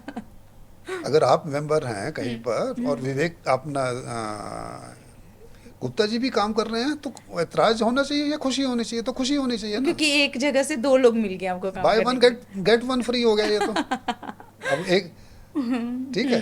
तीसरे नंबर पर मैं हूँ, जो शुरू से जुड़ा हुआ हूँ। शुरू से हर एक मामले में, पहले दिन से 2016 से लगातार जुड़ा हुआ हूँ। और मेरी खासियत एक है, वो है परसिवरेंस। मैं छोड़ता नहीं हूँ। 8 साल तो हो गए मुझे केस लड़ते हुए। अभी भी छोड़ने का कोई इरादा नहीं है, अभी भी कोई इरादा नहीं कोई है। कोई इरादा नहीं है। और देखिए, ये जैसे जिसको सूट करता है वो वैसे ही बोलता है। एक तरफ बोलते हैं कि ये आदमी केस बहुत करता है, हम्म। बहुत तो नहीं किया, एक ही किया था, हम्म। दूसरा तो मेरे ऊपर हुआ है। हम्म। दूसरी तरफ ये भी आप भी पूछ रहे हैं कि आईएफएमएस का केस करोगे क्या? हाँ। अब अब पता नहीं वो अब मैं करूंगा तो बोलेंगे ये लिटिगेशन माइंडेड है, नहीं करूंगा तो बोल देंगे कि कुछ नहीं किया है। तो इन एनी केस वो मजाक की बात अलग, वो फैसला सबका होगा, सिर्फ मेरा नहीं होगा, पूरी गवर्निंग बॉडी का फैसला होगा, या उसकी कोई कमेटी बनाई जाएगी, वहाँ से फैसला आएगा। केस तभी करना चाहिए जब बाकी सब रास्ते बंद हों, ओ, बट उस वक्त केस ना करना कायरता है। आपके पास एक रास्ता है, उम्मीद है, और लीगल सिस्टम ज्यादा देर है, अंधेर नहीं है। देर है, अंधेर नहीं है, तो कभी ना कभी वो कहीं ना कहीं फैसला होगा। और क्योंकि हम सच्चाई की तरफ हैं, इसलिए हमारे हक में होगा। सर, अब बात आती है, जब आपकी टीम की बात हो रही है, आपको जो बहुत सारे लोग कह रहे हैं कि आपको पुरानी टीम या फिर आउटगोइंग प्रेसिडेंट के अंडर हो जाओगे आप, क्योंकि जो आज पिक्चर लगी पोस्टर में, कहीं ना कहीं लोगों के यही बारी बारी सवाल आ रहे थे कि वो उनका दबदबा रहेगा, आप उतना बोल्डली फैसले नहीं ले पाओगे। कितनी सच्चाई है इस चीज़ उसका में? तो मैं पहले जवाब दे चुका हूँ ना, उसको मैं पहले सबसे पहले आपको जवाब दे चुका हूँ कि हिरार्की नाम की कोई चीज़ नहीं है, हम लोग इकट्ठे काम कर रहे हैं। प्रेसिडेंट या कोई भी एक आदमी, कल को किसी को आप बोलते हैं या किसी की सुनते हैं, तो कोई हिरार्की थोड़ा ही है। आप एक काम कर रहे हैं, मैं दूसरा काम कर रहा हूँ। मैं आपके काम में मैं राय दे सकता हूँ, मेरे काम में आप राय दे सकते हैं, तो कोई हिरार्की नहीं है। ये समझना कि हिरार्की बनेगी तो कौन बनने देगा, और जरूरत कहाँ है? टीम तो वही अच्छी है ना जहाँ सब बराबर है। सर, जो आउटगोइंग जीवी है, कहीं ना कहीं वो ही आप लोगों को लेके आ रही है, उनकी ही टीम माना जा रहा है ना, बाय हुक बाय क्रुक, है ना? तो क्या था कि एक रेजिडेंट ने कंप्लेंट की थी कि उनके जो बालकनी का प्लास्टर या सीमेंट था वो गिर रहा था काफ़ी बैडली, तो मेंटेनेंस ऑफिस से ये बात आई थी कि ये मेंटेनेंस का काम नहीं है। पर जब इलेक्शन का टाइम आया, अभी इलेक्शंस अनाउंस हो गए, जब इनका सारा काम शुरू हो गया, क्या इलेक्शंस के लिए अब 1 और 2 टावर में ये काम शुरू हो गया कि जी हम सबका प्लास्टर ठीक करा रहे हैं, क्या ये इलेक्शंस के लिए किया जा रहा है? आप कह सकते हैं कि इलेक्शन के लिए किया जा रहा है। अगर इलेक्शन के दिनों में किसी के सिर के ऊपर प्लास्टर गिरे और सिर ना फटे, अगर भगवान न करे मेरे सिर पर या आपके सिर पर आज प्लास्टर गिरता है, तो क्या सिर नहीं फटेगा? सिर तो फटेगा, इलेक्शन और नॉन पहले इलेक्शन। क्यों नहीं हुई ये काम? बट इलेक्शन पहले नहीं हुआ सेम वर्क, क्योंकि किसी रेजिडेंट ने कंप्लेंट की थी, उनका बड़ा दर्द है इस चीज को लेके।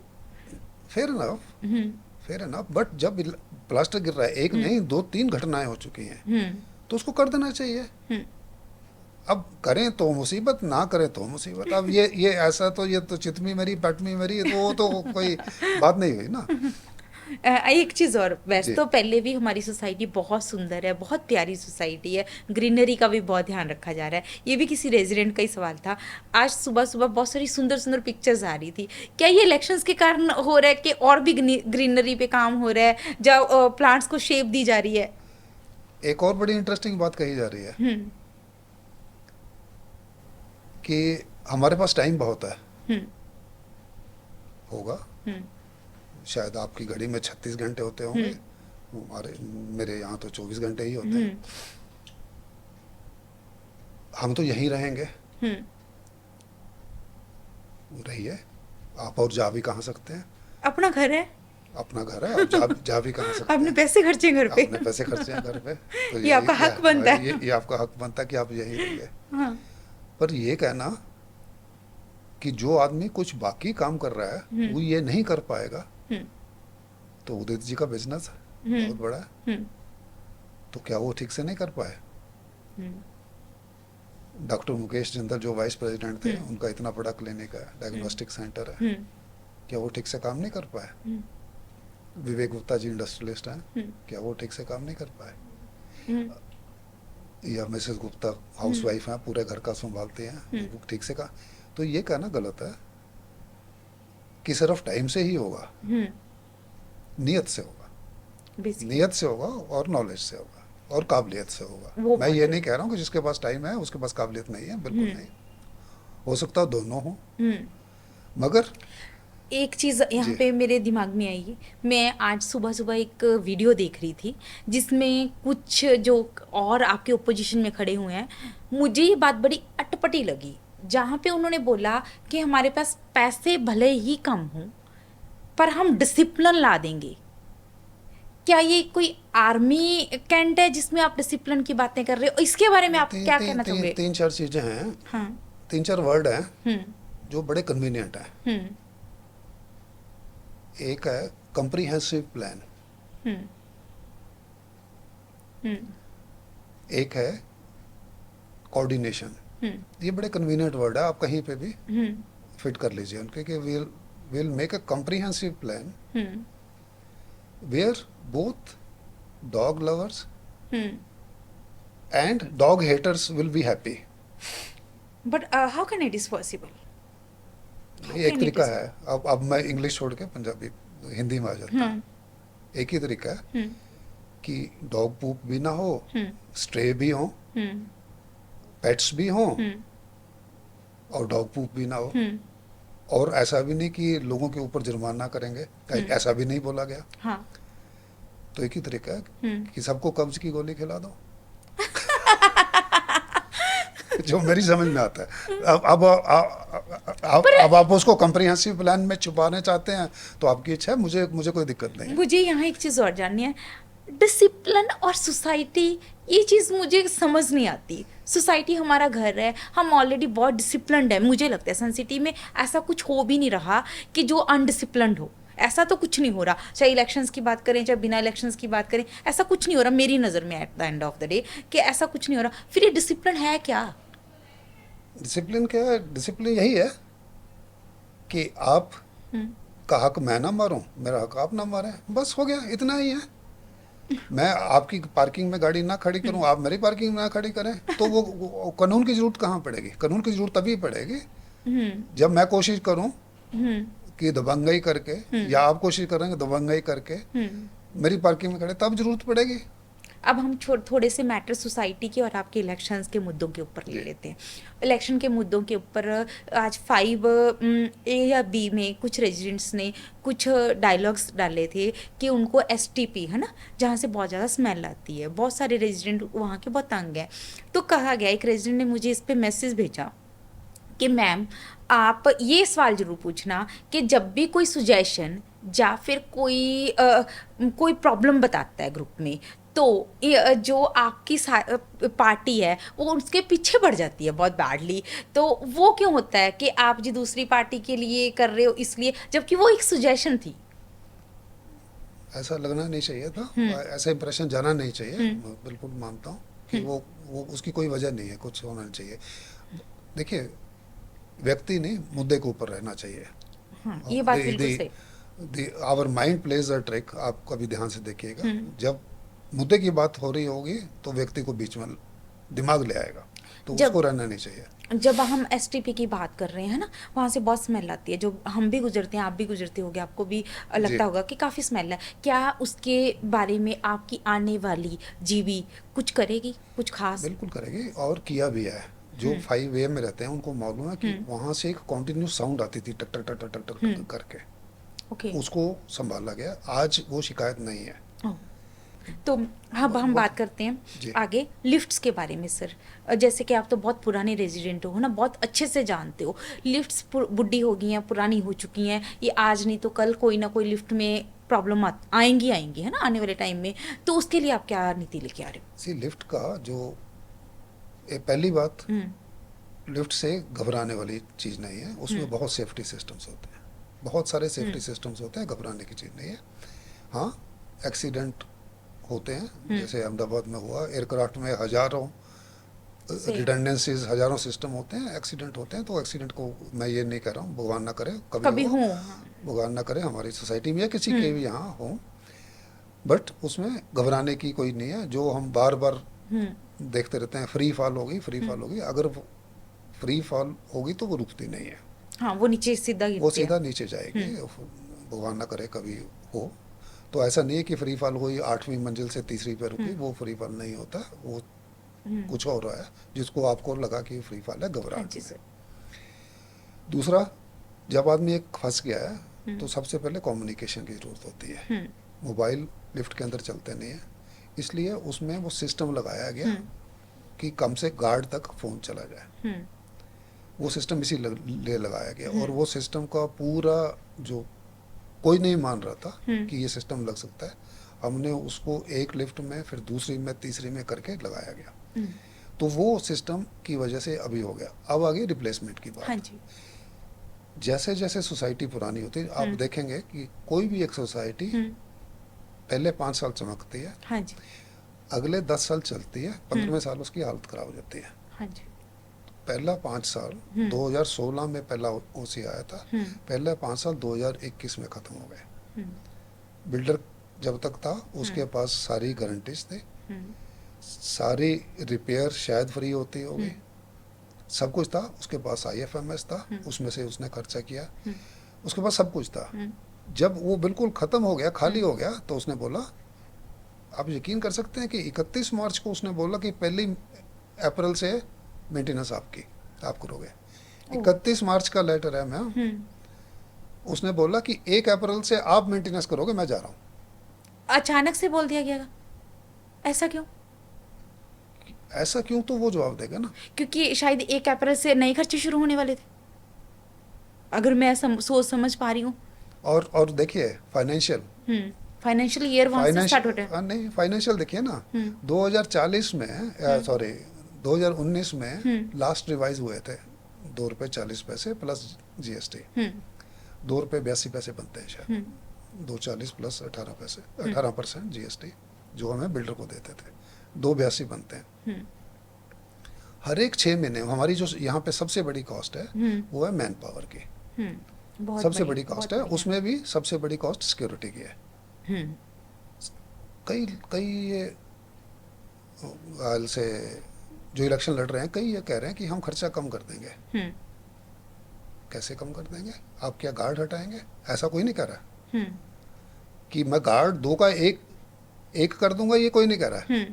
वो पॉसिबल भी नहीं है सर, नहीं, सेफ्टी से वो खिलवाड़ हो जाएगा। पॉसिबल है या नहीं है वो एक अलग इशू है।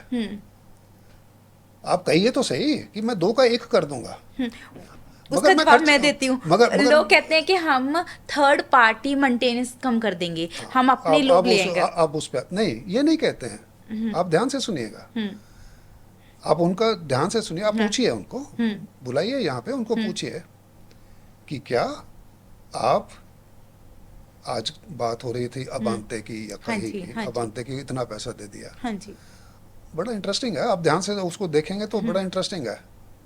कम्युनिटी सेंटर के अंदर खड़े होकर बोलते हैं बंद है, हाँ जी, एक तरफ बोलते हैं कि हमें हिसाब कभी नहीं बताया जाता, दूसरी तरफ बोलते हैं कि 60 लाख से ऊपर, पता नहीं वो फिगर कहाँ से लाते हैं, उनको कोई बताता नहीं है, पता नहीं लाते हैं कहीं से कि 60 लाख से ऊपर खर्चे हो गया। अरे भैया, दोनों में से एक बात सच होगी ना, या तो आपको किसी ने बताया नहीं,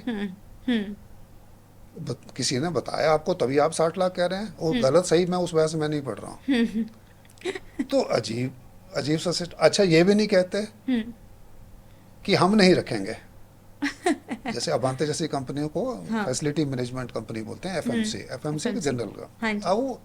अब ये भी नहीं कह रहे कि हम FMC नहीं रखेंगे, इन्होंने इतना खर्चा कर दिया, भैया कर दिया, गलत कर दिया, सही कर दिया, उस बहस की बात नहीं। आप अपना बताइए ना, आप रखेंगे या नहीं रखेंगे? आप बोल दीजिए हम नहीं रखेंगे, कहाँ दिक्कत है? अगर हम आ गए चुन के। अब मेंटेनेंस पे आते हैं जी। जैसे कि हम तो लोकतंत्र देश से बिलोंग करते हैं, जब भी इलेक्शंस होते हैं कोई कहता है जी हम आपके अकाउंट में इतना पैसा आ जाएगा, हमें वोट दे दो। कोई कहता है हम ये चीज़ आपको फ्री में दे देंगे। फ्री पे बड़ी वोट बिकती है। अब हमारी सोसाइटी खैर बहुत बहुत हाई क्लास सोसाइटी है, यहाँ फ्री में तो खैर कुछ नहीं होगा, ना ही रिश्वत चलेगी। यहाँ क्या आप मेंटेनेंस कम करने की कोई बात करोगे? ऐसा कुछ करोगे कि मेंटेनेंस कम हो जाएगी तब आपको वोट दें? कुछ ऐसा कर रहे हो आप? नहीं, आप जिसको मेंटेनेंस बोलते हैं ना, कि इतना मेंटेनेंस है, वो जो मेंटेनेंस है वो कोई फिक्स्ड अमाउंट नहीं है, पहली बात ये समझिए। वो एक एडवांस है जो आप PRW को दे रहे हैं। हाँ जी। 1 साल के बाद में आपको पता लगेगा ऑडिट होने के बाद में कि कितना पैसा खर्च हो गया और कितना पैसा बच बचा। गया, कितना ज़्यादा हो गया। मान लिया आपने आज, जैसे आज का रेट है 275, हाँ जी। 275 के ऊपर आपने दिया, हम्म। याद रहे 2019 में 282 था, आज 275 है। ओ। जबकि हरियाणा सरकार हर एक 6 महीने में हर एक आदमी की बेसिक पे बढ़ा देती है, और आपको हरियाणा गवर्नमेंट के हिसाब से उसको हर बार रिवाइज करना है। ओ। नहीं करोगे तो लेबर कमिश्नर के पास खड़े हो जाएंगे जाके सारे। ओ। मतलब हर एक की जितने भी गार्ड वगैरह काम करते हैं उनका आपको हर एक अमाउंट बढ़ाना पड़ता हर है। एक 6 महीने बाद हम, और ओके। वो कानूनन है। और आप देखिए, आप पूछ रहे हैं कि जब पैसा नहीं था तब वो चले गए, बिल्डर चला गया। हम्म। 2019 में से, हम्म। 2019 में मैंने एक मीटिंग की थी हम्म। कि मुझे कोई हर्ज नहीं है, मैं 240 क्या 275 देने को, दो इस 3 बात पे रुपए मैं देने भी को तैयार हूँ। अपनी बात रख सकती हूँ। एक मिनट पूरी कर लूँ। हम्म। कि मैं 3 रुपए देने को तैयार हूँ, बट मुझे भगवान के लिए बता तो दीजिए हम्म।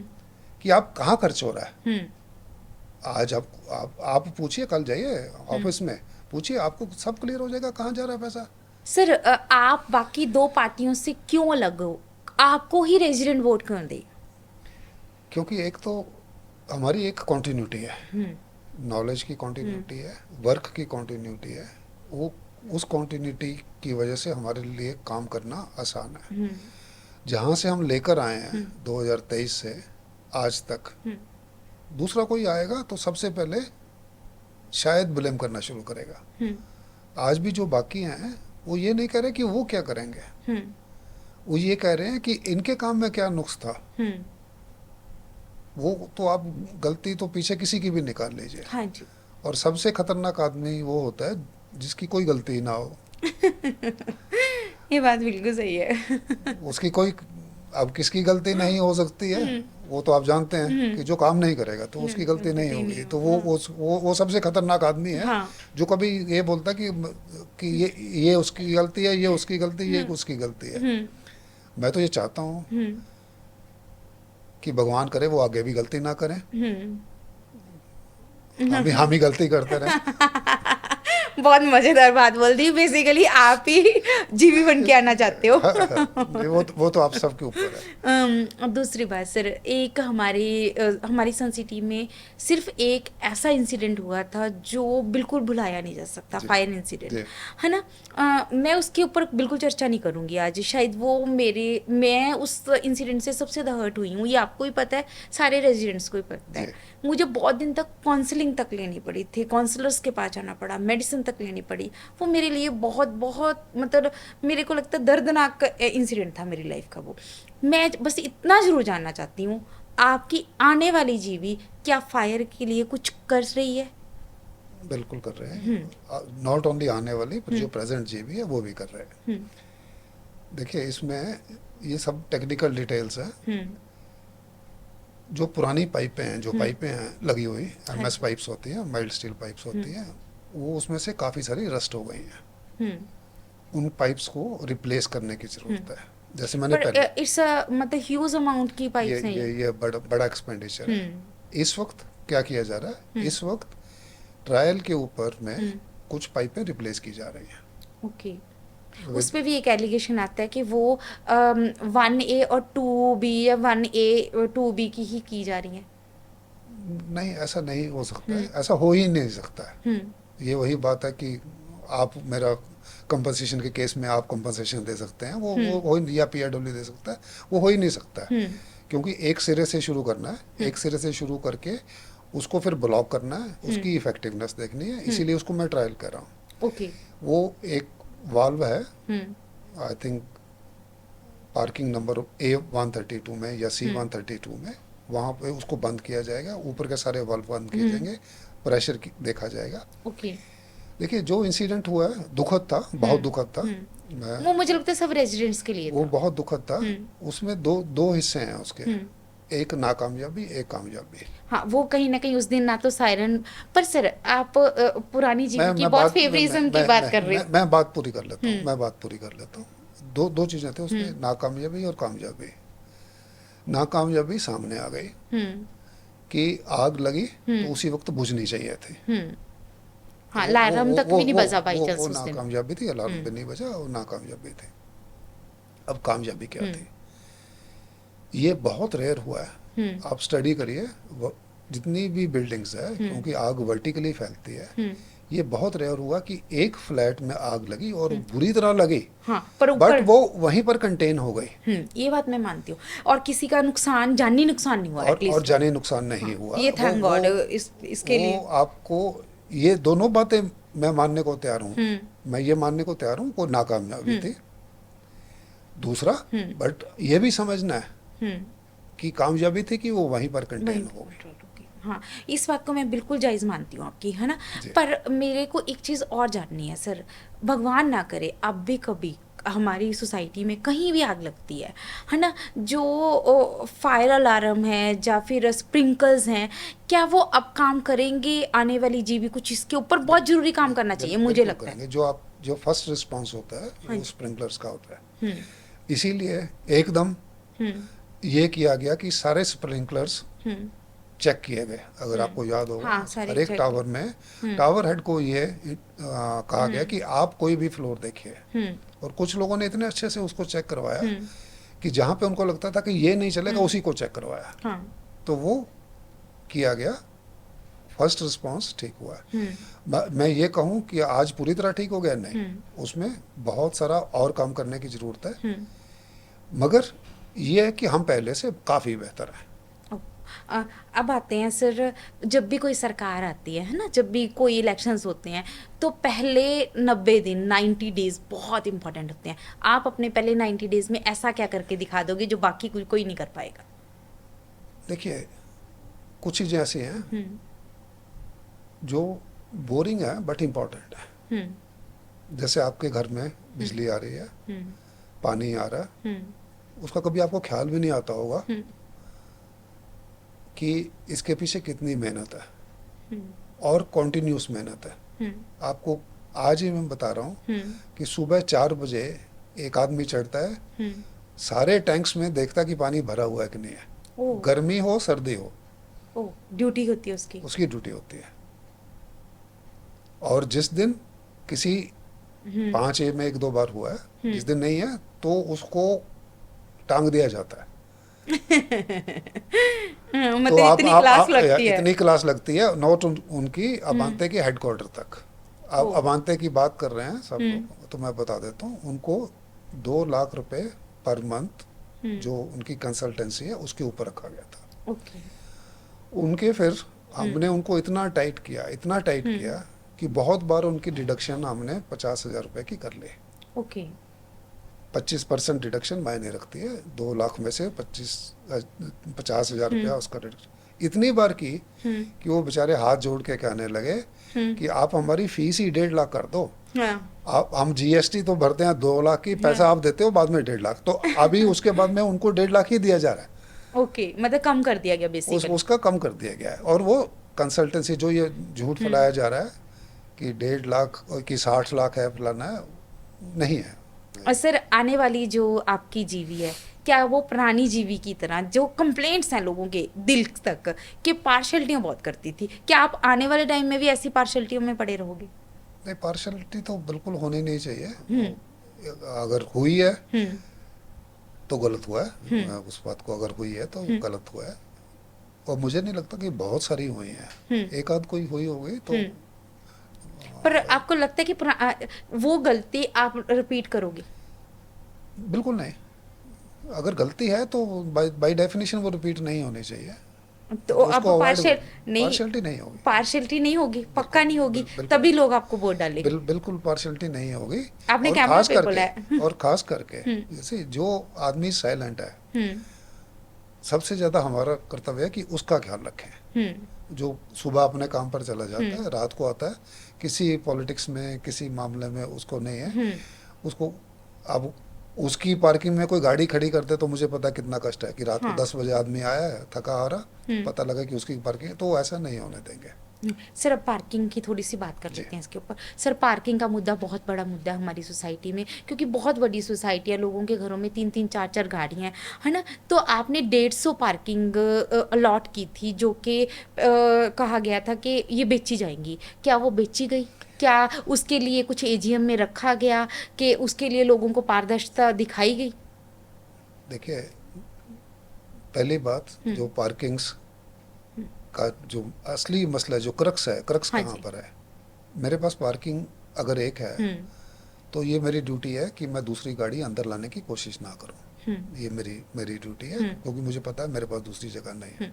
अनलेस मैं आपसे रिक्वेस्ट करूं कि शालू जी, अगर आपके पास एक स्पेयर पार्किंग है तो मुझे दे दीजिए। वो एक तरीका है। आप कहते हैं ले लो, तो मैं दूसरी गाड़ी लाऊं। अब मैं दूसरी गाड़ी ले आया हूँ बिना पार्किंग, तो कहीं ना कहीं तो वो खड़ी होगी। अब वो कहीं ना कहीं कहाँ पर है? या विजिटर पार्किंग में, या बेसमेंट में। एक आ गई है तो अच्छी एग्जाम्पल तो कम फॉलो करते हैं, बुरी एग्जाम्पल लोग बहुत जल्दी फॉलो करते हैं। ये तो लोगों जैसे का दस्तूर जैसे है। जैसे ही मेरी आई तो 2 लोग और आ जाएंगे।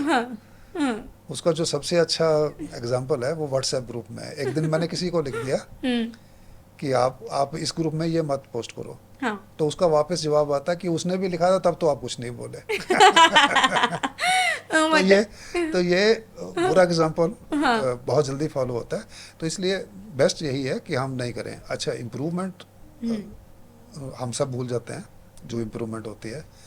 आपको याद होगा यहाँ ट्रैफिक जैम हो जाता था अंदर, इंटरनल ट्रैफिक हाँ, बहुत तकड़ा जाम लग जाता था। और कभी भी जब गेस्ट आते थे किसी को पार्किंग नहीं मिलती थी खाली। आज के दिन नॉट खाली। ओनली सड़क खाली होती है। सड़क खाली होना बहुत बड़ी अचीवमेंट होती थी, सड़क खाली होना, और आज वो रूटीन है। पर सर मैं यहाँ पे पार्किंग अलॉट होने की बात कर रही हूँ। हाँ, आप अलॉट होने की बात कर रहे थे, वो आइडेंटिफाई हुई थी, अलॉट नहीं हुई थी, वो काम बीच में रह गया था।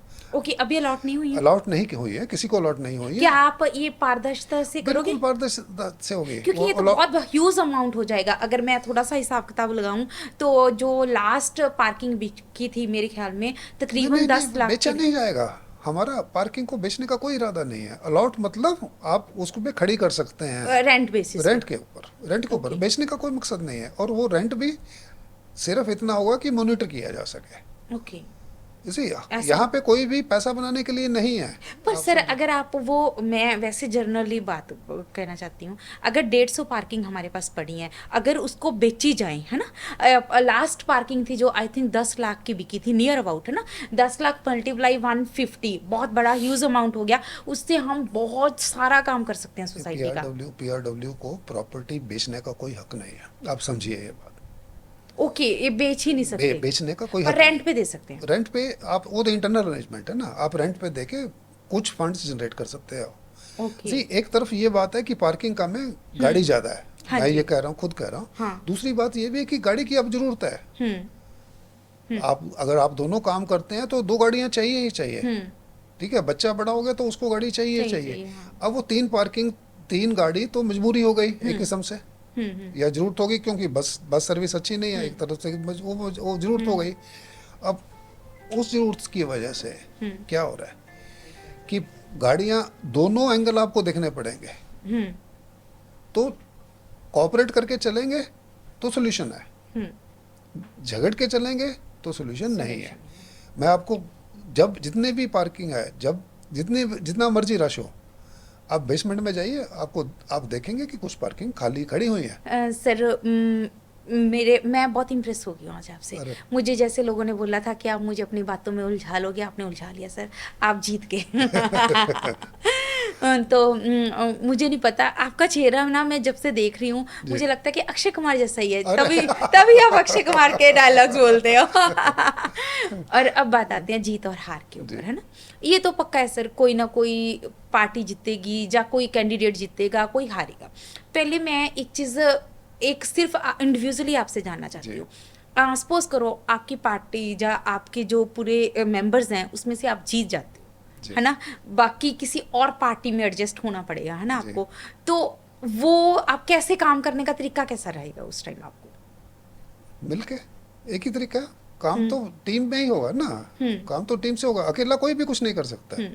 अगर सब एक जैसे आते हैं, एक जैसे मतलब ये नहीं है कि उनका कुछ वो है, जिन्होंने पहले अपने आपस में काम किया हुआ है। हाँ जैसे जी। मैंने बताया, उदित जी को मैं तब से जानता हूँ कि जब मैं पहली बार उनके साथ में पुलिस ये डॉग। म्यूनिसिपल कमिश्नर के साथ गया था।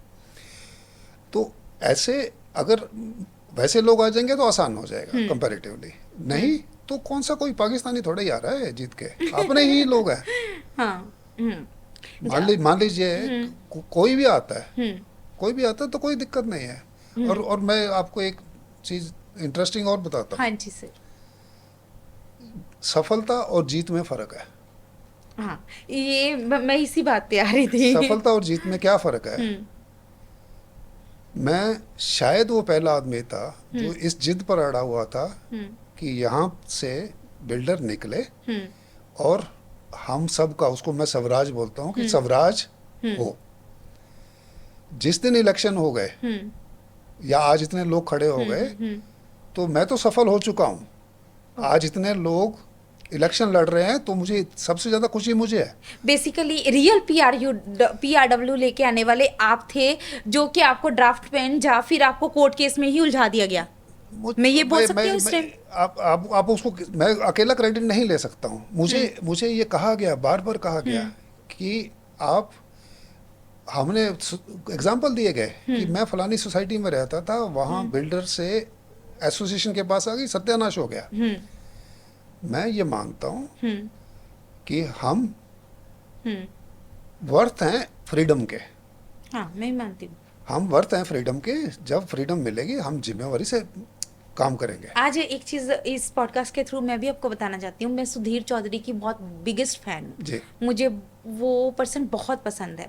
आज उसका सुबह सुबह ही मैं पॉडकास्ट सुन रही थी एक, उसने भी ये बोला कि सबसे बड़ी सफलता, सबसे बड़ी सक्सेस क्या है? सक्सेस तभी है जब आप फ्रीडम से बोल पाओ। बीइंग अ वुमेन, वो मैं फ्रीडम फील करती हूँ। शायद मेरे पतिदेव ऐसे हैं, मेरे घर का माहौल ऐसा है कि औरत होते हुए भी मुझे इतनी आज़ादी है, चाहे वो पॉडकास्ट के थ्रू, चाहे NGO के थ्रू, चाहे सन सिटी में, चाहे कहीं भी मैं अपने विचार रख सकती हूँ, मैं सोच सकती हूँ, बोल सकती हूँ।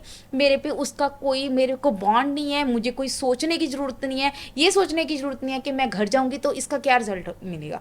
मुझे लगता है वो सफलता बहुत ज़रूरी है हर इंसान के लाइफ में। अब बात आती है, आप जीत जाते हो अपनी टीम के साथ। मैं चाहूँगी आप ज़रूर जीतो, आप एक अच्छी टीम लेके आओ, एक अच्छा सन सिटी को बनाओ, तो आप कैसा फील करोगे? क्या ऐसा करोगे जो बाकी टीम नहीं कर पाएगी? फील बताओ पहले, तो आप क्या फील करोगे उस दिन? नहीं, दोनों चीज़ें हैं। खुशी भी होगी, खुशी ये होगी कि जीत गए। शायद आपको उस दिन ये भी खुशी होगी कि सन सिटीजन आपको समझ पाए, आपने इतने केस लड़े, तब आज आप जीत रहे हो, तो ये एक सक्सेस होगी शायद मेरे ख्याल में। नेचुरली वो सक्सेस होगी, वो होगी, और साथ ही जिम्मेवारी होगी। ये, हाँ, ये मैं मानती हूँ। 1113 फ्लैट्स हैं, मेन फ्लैट्स, 208 के पास EWS हैं, 1300 कुछ फ्लैट्स हैं यहाँ पर, कुछ 1300 कुछ घर हैं। हाँ जी। पंचकूला के किसी भी सेक्टर में इतने घर नहीं है।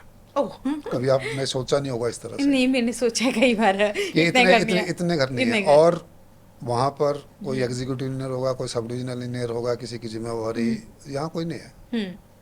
यहाँ हम सब लोग मिलके कर रहे हैं। हाँ जी। तो वो एक बड़ी जिम्मेवारी है।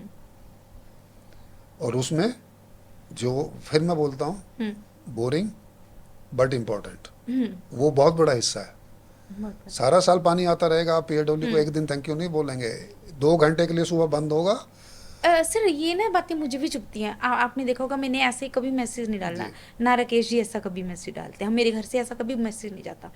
मैं इस चीज़ पे मैं खुद भी परेशान होती, नहीं, मैं खुद भी परेशान होती हूँ कि 10 मिनट के लिए अगर लाइट चलेगी या 10 मिनट के लिए नहीं पानी आया, आप सिंपली आप EM को फ़ोन करो या मेंटेनेंस ऑफिस फ़ोन करो, उसके लिए मैसेज वो मुझे भी नहीं अच्छा लगता। नहीं, मैं शिकायत नहीं कर रहा हूँ, जिसको मैसेज डालना डाले, खूब डाले, कोई मैं शिकायत नहीं कर रहा हूँ। मैं एक इनहेरेंट वो है, कमजोरी है सर्विसेज की। सर्विसेज तभी जानी जाएंगी जब वो फेल होंगी। हाँ, तभी उसकी वैल्यू पता लगेगी। तब उसकी वैल्यू पता लगेगी या तब उसकी याद आएगी, अदरवाइज आपको याद भी नहीं आएगी। सर सॉरी, मैं आपको काट रही हूँ, इस चीज़ के ऊपर मुझे मेरी नानी की एक ही प्रेयर याद आती है। जी। वो अक्सर मैं मेरी नानी के पास ही पली बड़ी हुई जी। हूँ, तो वो जब मुझे रात को सुलाती थी ना, तो मैं उनके साथ हग करके सोती थी। तो वो मुझे एक प्रेयर्स खाती थी, मुझे कहती थी तू थैंक यू बोल भगवान जी का। मैं कहती थी मेरे तो पापा ही नहीं है, मैं थैंक यू क्यों बोलूँ, है ना। तो फिर मुझे बोला जाता था तू थैंक यू इसलिए बोल, तेरी पूरी बॉडी है, तेरी इतनी सुंदर आँखें हैं, नाक है, हाथ हैं, पैर हैं।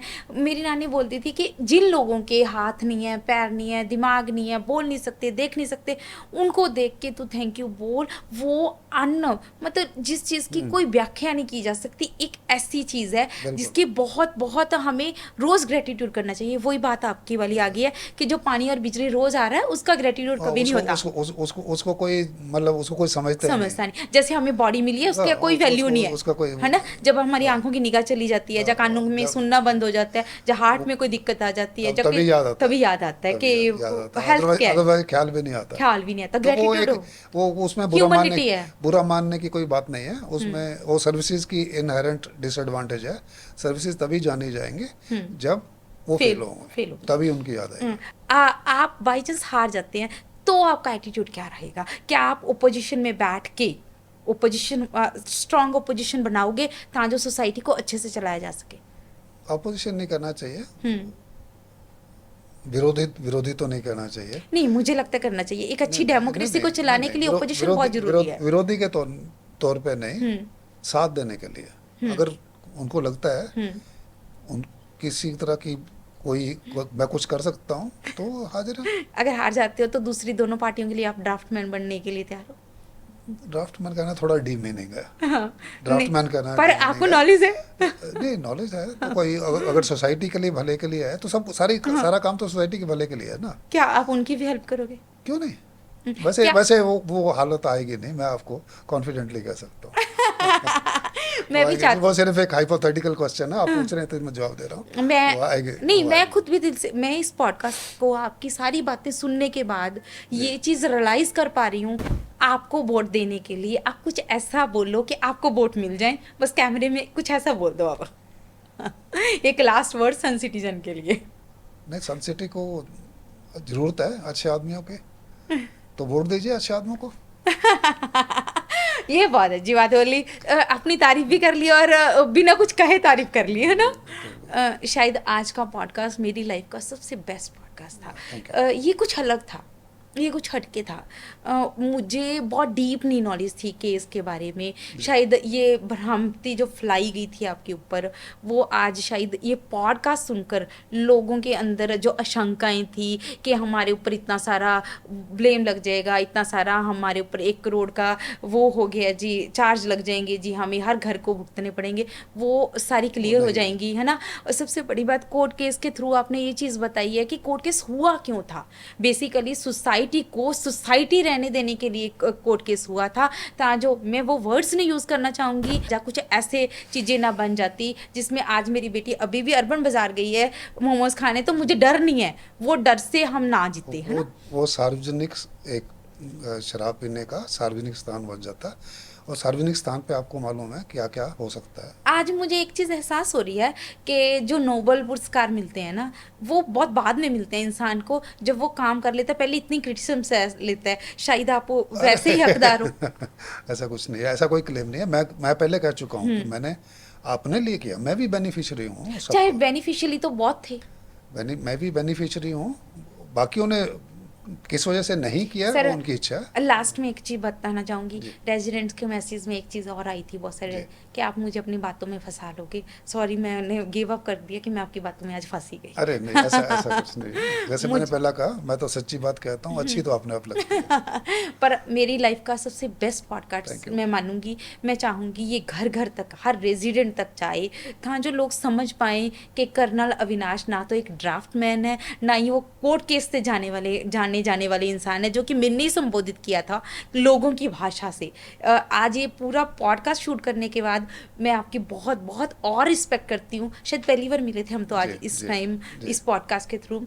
तो मुझे लगा कि आप एक ऐसी ह्यूमन बीइंग हो जो इन्होंने बिना सोचे समझे अपने घर वालों से भी पंगा मोल ले लिया और सरकार से भी और बिल्डर से भी, है ना। सबसे तो आप सबसे मैं बट एक चीज़ जरूर जानना जी चाहूँगी। मैं आपकी फीलिंग समझ पा रही हूँ इस टाइम, शायद बहुत डीपली समझ पा रही हूँ, क्योंकि ये ऐसे पंगे मैं भी लेती हूँ, शायद कोर्ट केस के थ्रू नहीं वैसे ले लेती हूँ। जी उस टाइम एक आपका फैमिली प्रेशर रहता है, जी एक सोसाइटी प्रेशर रहता है, एक बिल्डर प्रेशर हो गया, एक केस प्रेशर हो गया। इतने प्रेशर्स को कर्नल अविनाश ने कैसे सहा, ये तो बताओ आज मुझे जाते जाते। आसानी से। कभी रोना है इस चीज़ के ऊपर? लोग नहीं एलिगेशन भी लगाते रहे, नहीं नहीं कभी मन में नहीं नेगेटिविटी आई? नहीं, और कोई द्वेष नहीं है, कोई द्वेष नहीं है, मानिए मेरी बात को। मुझे सिर्फ एक ही बात का है कि जो जिससे लड़ना चाहिए था, मैं जैसे आपको बताया कि आपका सामान उठा के ले गया वो आदमी, आप उससे तो कोई नहीं लड़ रहा है, आपका सामान लेके जा रहा है आपकी आंखों के सामने, उससे कोई नहीं लड़ रहा है। मेरे साथ भैया क्यों लड़ रहे हो, मेरी बुराई शायद क्यों कर रहे हो? सर मैं आज से आपकी फ़ैन हूँ, मुझे अपनी थैंक यू। फैन लिस्ट में शामिल कर Thank you लीजिए। so much. और बहुत बहुत शुक्रिया, Thank you, आपने thank you, पॉडकास्ट में thank you. शालू में आए। मुझे भी अच्छा लगा आपसे मुझे मिलके, सच्ची बात में करके। बहुत मज़ा आया, मेरा लाइफ का बेस्ट पॉडकास्ट था। Thank you so much. Sun citizen, शायद ये पॉडकास्ट बहुत पहले हो जाना चाहिए था। मैं इस पॉडकास्ट को करते करते रियलिटी में इमोशनल हो गई हूँ। मुझे लोगों ने ये कहा कि शायद मैं इनकी दुश्मन हूँ, लोगों की सोच थी कि मैं इनके खिलाफ हूँ। पर मैं पहले ये क्लियर कर देना चाहती हूँ, मैं तीनों पार्टियों में किसी के ना हक में थी ना खिलाफ थी। ये पॉडकास्ट का सुझाव मुझे बहुत सारे रेजिडेंट ने दिया कि आप पॉडकास्ट करो। कर्नल अविनाश जो कि सबसे ज़्यादा फेमस माने जाते हैं सन सिटी में, उनको कर्नल अविनाश से ज़्यादा उनको कोर्ट केस वाले अविनाश जी बोला जाता है। जब बात होती है उनको बोला जाता है कि जी वो जीवी को ड्राफ्ट करके देते हैं मैसेज, बहुत कुछ, है ना। पर जब मैं आज पॉडकास्ट किया तो मैं आज उनकी रिस्पेक्ट और 100 गुना ज़्यादा करने लगी। पहले तो सिर्फ ये था कि वो मेरे से बहुत बड़े हैं इसलिए मैंने उनकी रिस्पेक्ट करनी है, पर आज मुझे पता लगा कि वो बहुत ही नेक इंसान है। उन्होंने जो कोर्ट केस किया था वो आपकी भलाई के लिए किया था कि सन सिटी ऐसी जगह ना बन जाए जहाँ पे आपके बच्चों को अर्बन बाज़ार तक जाने के लिए ये आपको आपका सहारा लेना पड़े, या फिर सन सिटी एक ऐसी जगह ना बन जाए जहाँ से आपकी बहन बेटियों को निकलने के लिए पार्क में जाने के लिए डर लगने लग जाए। और दूसरी बात, ये पॉडकास्ट के थ्रू मुझे भी एक चीज़ की जानकारी मिली जो मैं इस पॉडकास्ट के थ्रू बारी बारी आपको बताना चाहती हूँ। मैं डॉक्यूमेंट्स भी सर से लेके लगवाऊंगी कि इस जो आपको लगता है कि जी हमारे ऊपर 1 करोड़ का केस हो गया या 4 करोड़ हो गए, वो सर ने अपने ऊपर ही भुगते हैं। अपने जिस फ्रेंड के साथ उनके ऊपर केस था उसका PRW से कोई लेना देना नहीं है। PRW सिर्फ जो दूसरा केस है जो कि सन सिटी के कम्युनिटी सेंटर या फिर क्लब हाउस के लिए, ना कि दूसरे जिसमें सर के ऊपर केस हुआ था वो नहीं लिया। इसके डॉक्यूमेंट आपको मिल जाएंगे। प्लीज़ मैं रिक्वेस्ट करना चाहूँगी, अभी दोबारा रिक्वेस्ट करना चाहूँगी, अपनी आंखें खोल के सोच समझ के 3 साल के लिए आप ये एक जीवी बननी है उसको चुनो, ताकि हम अपनी सन सिटी को बहुत बहुत अच्छा बना सकें। नमस्कार।